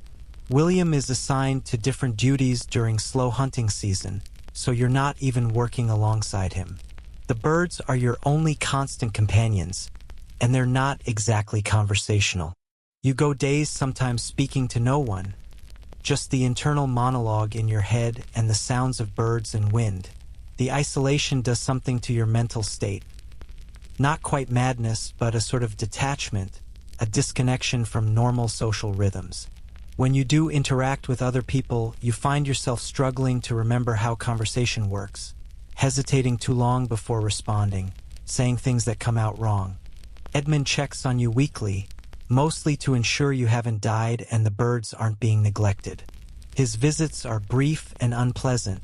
He delivers criticism, assigns additional tasks, leaves. He doesn't inquire about your well-being because your well-being is irrelevant as long as the birds are maintained. Once, when you're clearly feverish with some winter illness, chills, aching joints, productive cough, he just tells you to continue working through it unless you're actually dying, and actually dying has a much higher threshold than you'd prefer. The illness, whatever it is, lasts 10 days.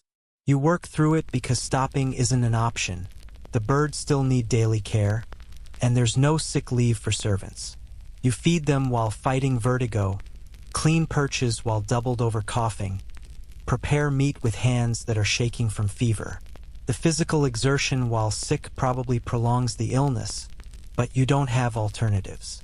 You collapse at night and wake exhausted and do it again, day after day, until finally the fever breaks and you're left weak but functional, having lost more weight and acquired a persistent cough that lasts the rest of the winter. The psychological weight of winter is harder to describe than the physical hardships. There's a grinding, relentless quality to waking up cold, working all day cold, going to sleep cold, and knowing tomorrow will be the same and the day after for months. There's no break, no relief, no moment of comfort to look forward to. The birds suffer less than you. They're adapted to this. And watching them preen contentedly in temperatures that are destroying you creates a strange resentment you know is irrational but can't fully suppress. You start measuring time in different ways.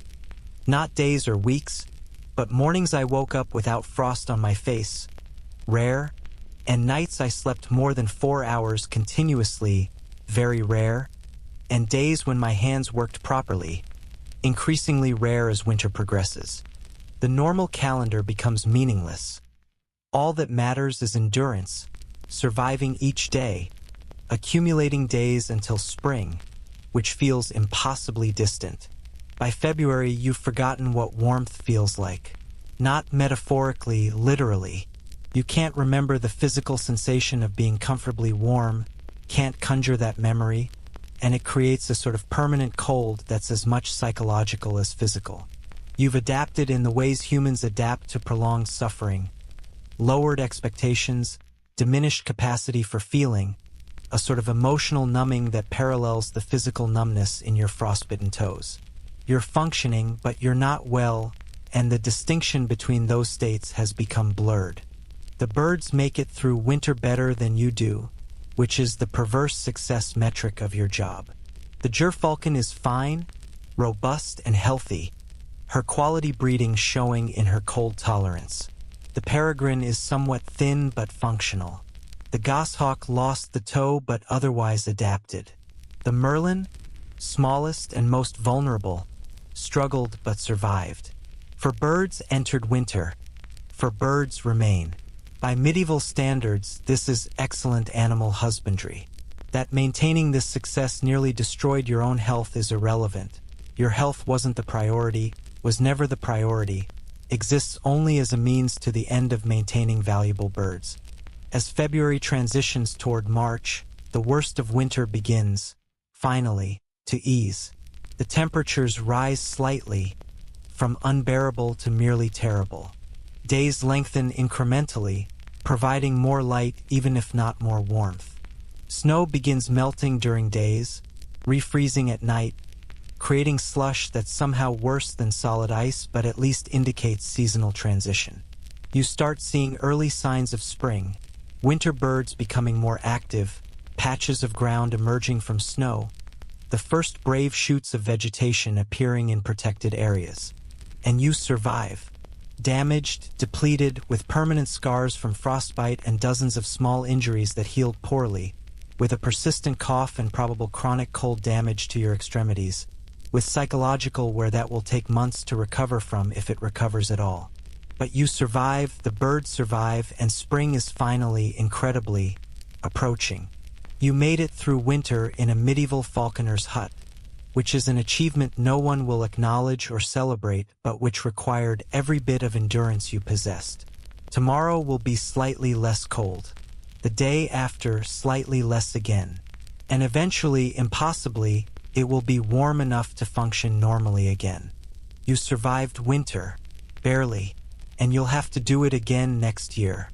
It's a Tuesday morning in early March when you realize you can't do this anymore.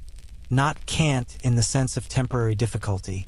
You've been pushing through temporary difficulty for 2 years straight, but can't in the fundamental existential sense of reaching a limit that won't bend further. You're standing in your hut holding a piece of frozen rabbit, about to begin the morning feeding routine, and your hands start shaking. Not from cold this time, though they're certainly cold. From something else, something internal that's finally breaking under accumulated pressure. The shaking spreads from your hands to your arms, your whole body beginning to tremble, and you have to sit down on your stool before you drop the meat or collapse. The birds are watching you. They're always watching, and the gerfalcon rings her bells impatiently because she's hungry and you're disrupting the routine. But you can't move. You're frozen not by temperature but by the sudden, overwhelming realization that you've been operating beyond your capacity for months, maybe years, and the debt is coming due. You try to inventory what's broken.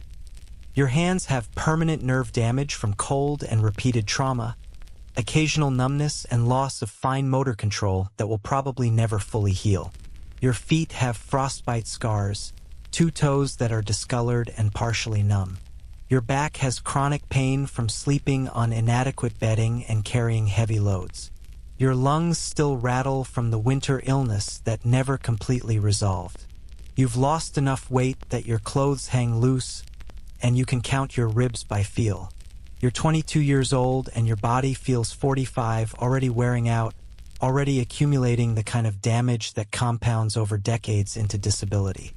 But the physical damage is somehow less concerning than the psychological state you're realizing you've descended into. You're having trouble remembering the last time you felt anything other than anxiety or exhaustion. You can't recall when you last laughed, last felt enjoyment, last experienced any emotion that wasn't some variation of stress or fear or numb endurance. You've been functioning in survival mode so long that it's become your only mode, and you're not sure there's anything left underneath it, any person remaining beyond the collection of reflexes and coping mechanisms that get you through each day. The birds need feeding. This is non-negotiable. You force yourself upright, force your hands to stop shaking through pure willpower, and begin the routine. Cut meat, approach gerfalcon, remove hood, offer food. She eats, oblivious to your internal crisis, because why would a bird care about human psychological breakdown? You're just the food source, just the handler, just the tool that facilitates her survival. Move to peregrine. Repeat. Move to goshawk. Repeat. Move to merlin. Repeat. The routine is automatic muscle memory carrying you through while your brain processes the realization that this isn't sustainable, can't continue, is actively destroying you. But what's the alternative? You've thought about this before, during the worst winter nights, fantasizing about escape. You could run, just leave, walk away from the manor and never return. And go where? Do what? You have no money. Servants at your level don't get cash wages. Just room and board and the occasional small gift during festivals. You have no saleable skills beyond falconry, and other falconry positions would require references from your current master, which you obviously wouldn't get if you deserted.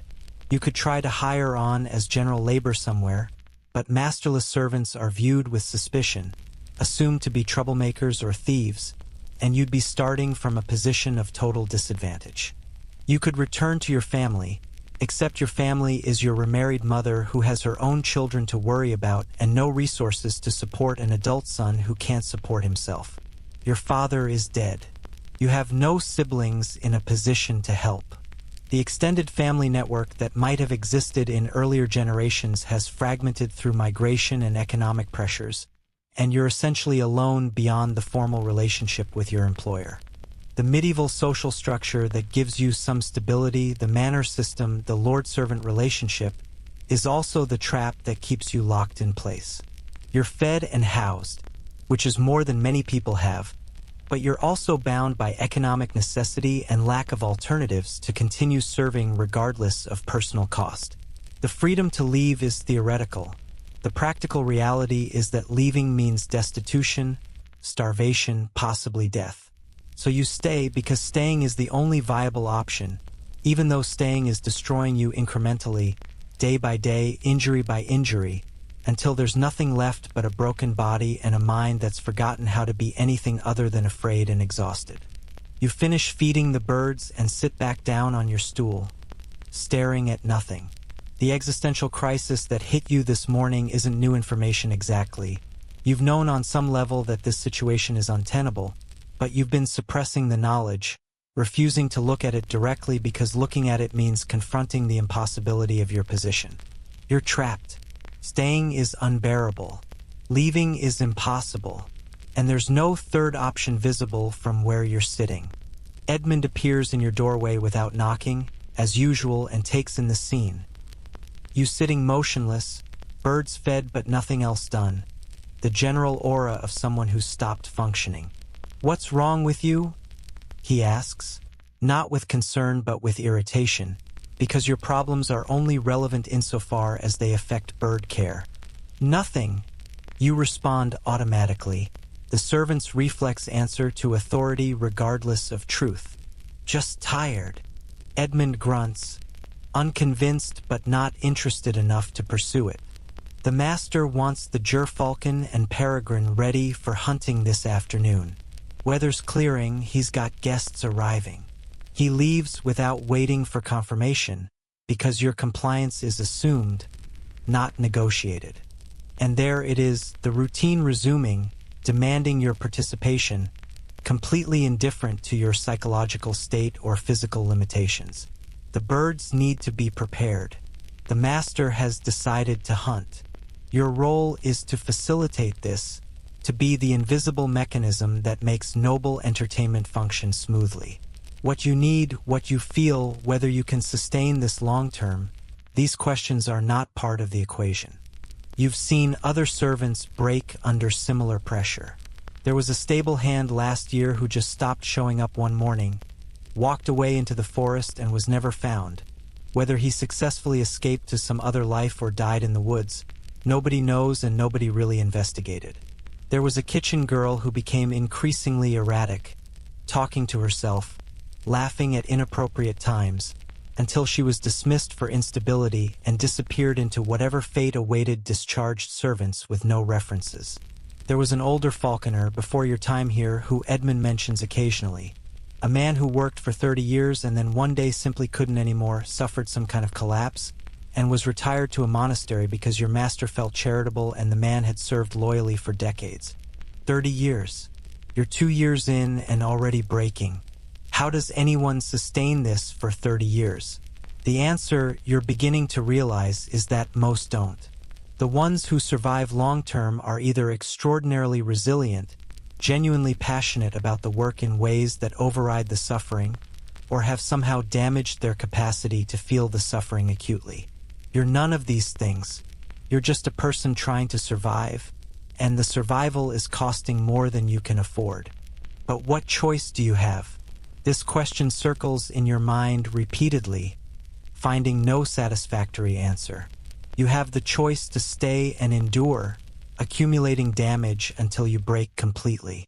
You have the choice to leave and face destitution and probable starvation. Those aren't really choices. They're just different paths to destruction, and you're trying to decide which destruction is preferable, knowing that neither is, that you're just selecting the manner of your own grinding defeat.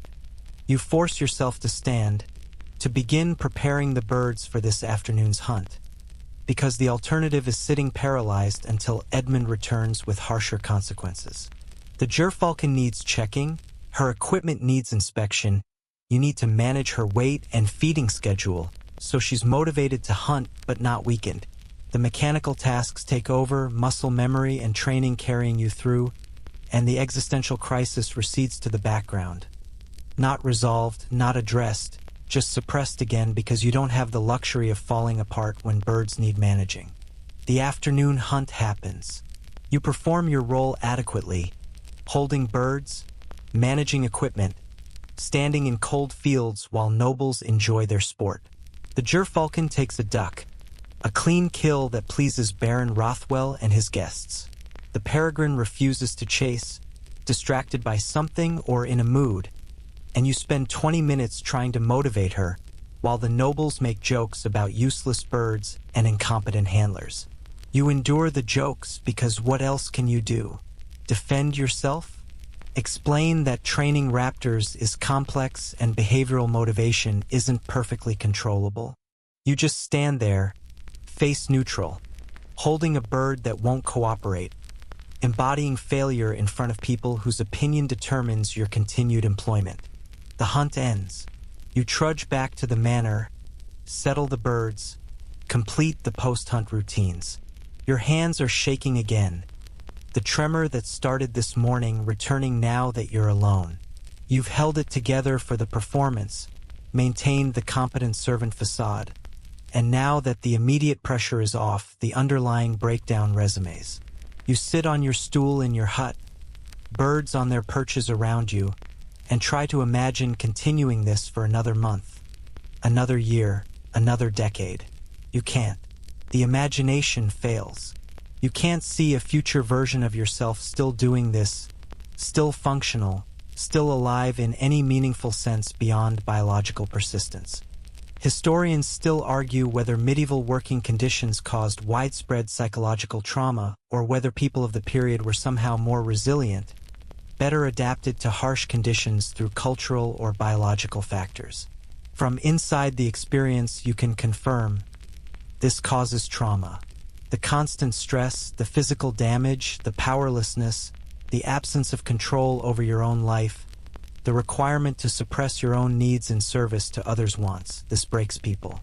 This is breaking you. The question isn't whether the damage is occurring, but whether anyone in power cares enough to acknowledge it. And the answer is clearly no. William finds you after dark, brings you a portion of his own dinner, bread and cheese he's clearly splitting with you because he's noticed you're not eating properly. It's one of the few genuinely kind acts you've received recently, and it almost makes you cry, which would be embarrassing, so you fight it down. You look terrible, William observes, with the bluntness of someone who's too tired for social niceties. Feel terrible, you admit, because there's no point lying to William, who's living a similar existence and would see through polite fiction immediately. Edmund's worried you're going to run, William says quietly. He told me to watch you. Report if you seem like you're planning to leave. This is information you weren't supposed to have, and William's sharing it is a violation of Edmund's order. A small act of solidarity that could cost him if discovered. You process this. Edmund is concerned enough about your potential desertion to have you monitored, which means your breakdown is visible enough that even Edmund, who generally notices only bird-related problems, has registered it. Which means you're failing to maintain the facade of functionality that keeps servants invisible and problems unaddressed. I'm not running, you say, though you're not certain this is true. Where would I go? William shrugs. That's what keeps everyone here, isn't it? We're all trapped by having nowhere else to go. He stands to leave, then pauses. There's a position opening at Lord Blackwood's estate. Their Falconer is retiring. Different master, but probably similar work. If you wanted, I could mention you. Might be a way out without becoming masterless. This is unexpected. A possible third option appearing where you'd seen only two. Different master, same work, but maybe slightly different conditions. Maybe a better hut, maybe marginally better treatment, maybe just enough of a change to make continuation possible. Or maybe just a lateral move into an equally terrible situation with the added stress of proving yourself to a new employer. You don't know, but it's something, an option beyond stay or starve, and you grab it like a drowning person grabbing floating debris. Yes, you say immediately before you can overthink it. Yes, please mention me. William nods and leaves, and you're alone again with the birds and the possibility. Slim, uncertain, possibly illusory, that there might be a way forward that doesn't involve complete destruction. It's not hope exactly. Hope is too strong a word for the exhausted pragmatism you're feeling. But it's something slightly better than the despair you woke up with this morning, and that's enough. You lie down on your straw pallet, pulling your inadequate blanket over yourself, and try to sleep. Your body hurts in a dozen places. Your mind is churning with anxiety about this potential position, about whether Lord Blackwood would even consider you, about whether anything would actually be different or if you'd just be trading one form of suffering for an identical form under a different flag. But underneath the anxiety is a tiny spark of something that might be survival instinct, the part of you that still wants to continue, still believes that continuation is possible, still hasn't given up entirely despite having every reason to. This is why you'd break, why medieval falconry in lived reality would destroy most modern people within weeks. Not because of any single hardship, but because of the accumulation, the relentlessness, the absence of relief or hope or escape. It's the cold that never ends and the hunger that's never fully satisfied and the fear that's never absent and the pain that's never properly treated and the exhaustion that's never really resolved through rest. It's working past your limits every day because the limits don't matter, because the work demands completion regardless of your capacity. It's watching your body deteriorate at 22 and knowing you'll be broken by 30 if you survive that long. It's the psychological weight of being expendable, being replaceable, being valued only for your function and not for your humanity. It's knowing that every bird in this hut is worth more than you are, that if choice came down to your life or a gerfalcon's, the falcon would be saved and you'd be discarded. It's the slow grinding away of personhood until you're just a tool that happens to be made of meat, and tools don't have needs or feelings or limits that matter. And yet, somehow you're still here, still functioning, still managing birds and maintaining equipment and surviving day to day. The human capacity for endurance is remarkable and terrible. The ability to adapt to conditions that should be intolerable, to normalize suffering, to find ways to continue when continuation seems impossible. You've become a person you wouldn't recognize from 2 years ago. Harder, more damaged, emotionally flatter, but also more competent, more knowledgeable, genuinely skilled at something difficult. The birds are sleeping now, the hut quiet except for occasional rustling and the ever-present sound of wind through gaps in walls. You're not sleeping, not yet, but you're horizontal at least, and tomorrow you'll wake and do it again because that's what you do. You survive. Day by day, injury by injury, breakdown by breakdown, you continue because the alternative is giving up, and you're not quite ready for that yet. Maybe Lord Blackwood's position will materialize. Maybe it'll be better. Maybe it'll be worse but different enough to be bearable.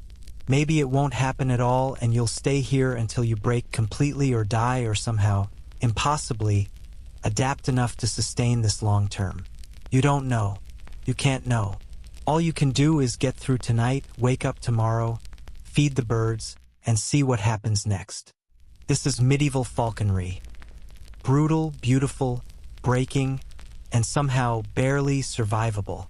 You wouldn't last a day in a falconer's hut if you'd been transported here from a modern, comfortable life. But you're already here, already adapted as much as a human can adapt to this, and you're still alive. That has to count for something, even if you're not sure what. The wind picks up outside, rattling the loose door hinge you still haven't fixed, and you pull the blanket tighter, close your eyes, and try to find sleep before the next day arrives too soon. Tomorrow will be hard. They're all hard, but you've survived every day up until now, and statistically, you'll probably survive tomorrow too. That's the closest thing to hope you have. Statistical probability of continued survival, measured one day at a time, and the slim chance that somewhere ahead, the conditions might become slightly less impossible. The birds sleep peacefully, warm in their feathers, unbothered by existential questions or structural inequality or the grinding machinery of medieval social hierarchies. You envy them that simplicity, even as you recognize it's the same simplicity that makes them controllable, trainable, useful.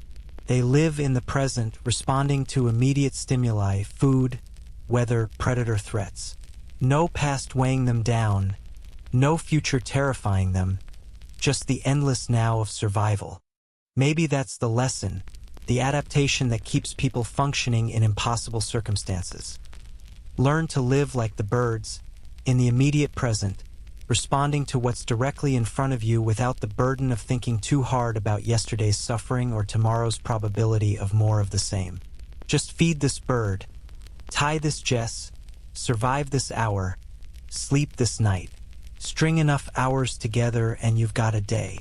String enough days together and you've got a life, or at least something that technically qualifies as living. You're not sure if this is wisdom or defeat dressed up as philosophy. probably defeat.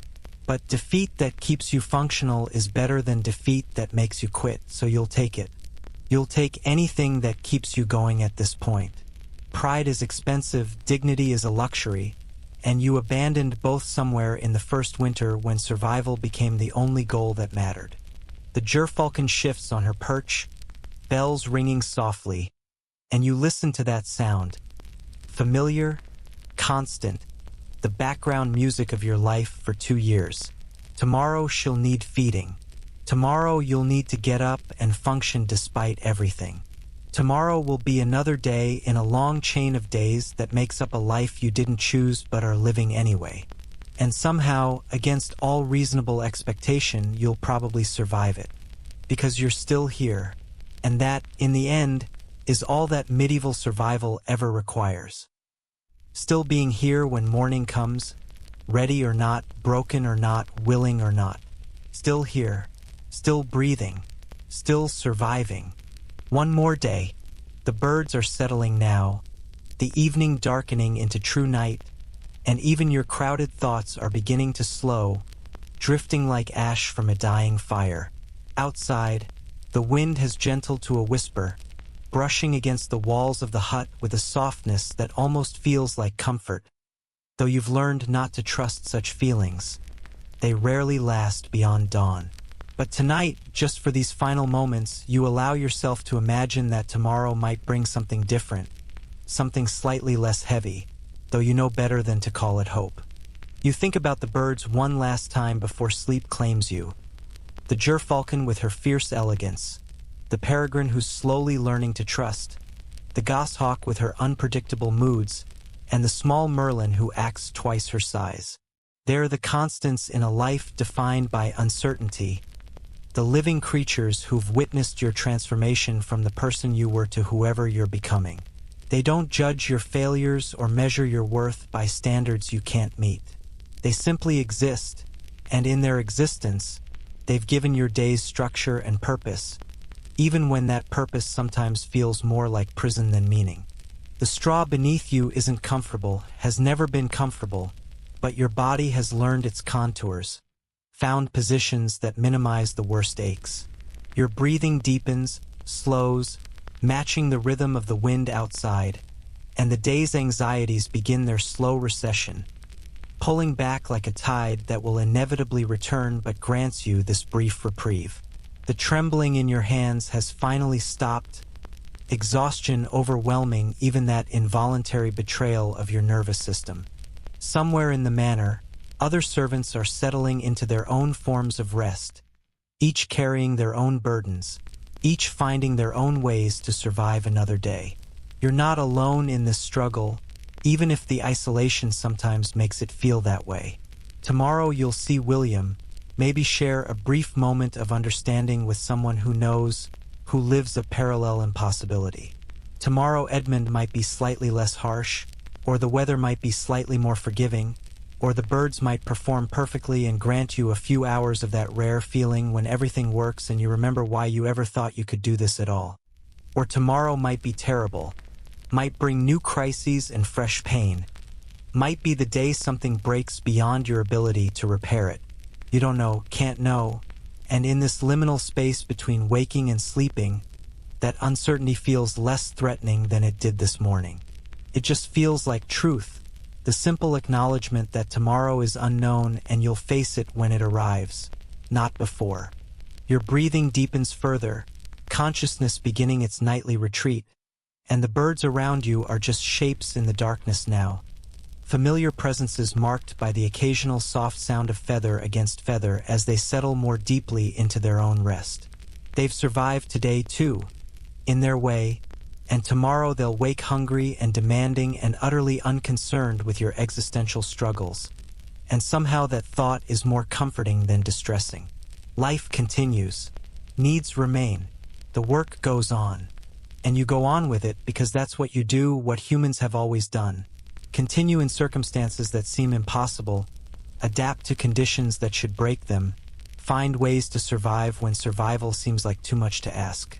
You're doing that now, have been doing it without fully recognizing the achievement, and maybe that's enough.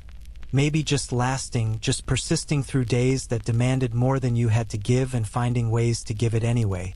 Maybe that's the only victory available in a medieval servant's life, and maybe, just barely, that's sufficient.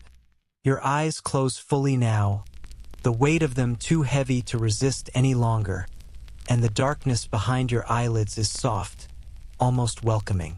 Sleep is coming, that temporary escape from cold and hunger and fear and responsibility. Those few hours where your body can attempt repairs that will never quite keep pace with daily damage, but at least maintain some baseline of function. Tomorrow you'll wake before dawn and begin again, but tomorrow is tomorrow's problem. Tonight is for rest, such as rest exists in a drafty hut in medieval England with a body that hurts and a mind that's tired and 4 birds who'll need feeding at first light. Tonight is for letting go of the day's weight, for breathing in the quiet darkness, for trusting that your exhausted body will carry you through one more night and into one more morning. Tonight is for the small mercy of horizontal rest and the thin blanket and the knowledge that you survived today, which was never guaranteed, which required everything you had, which you somehow accomplished anyway. And somewhere in that knowledge, in that simple fact of continued existence against odds that would have broken you if you'd known them in advance, there's something that might, in different circumstances, be called courage or resilience or strength. But you don't call it anything. You just close your eyes, breathe deeply, and let yourself fall into whatever sleep will come, trusting that morning will arrive with its demands, and you'll meet them, because that's what you do. That's all you do. And somehow, impossibly, it's been enough to carry you this far. The wind whispers against the walls. The birds sleep peacefully, and you drift into darkness, into rest, into the temporary release that night provides, grateful for nothing more than the chance to stop thinking, stop worrying, stop carrying the weight, just for these few hours before dawn demands you pick it all up again. Sleep comes, and in sleep, finally, there is peace.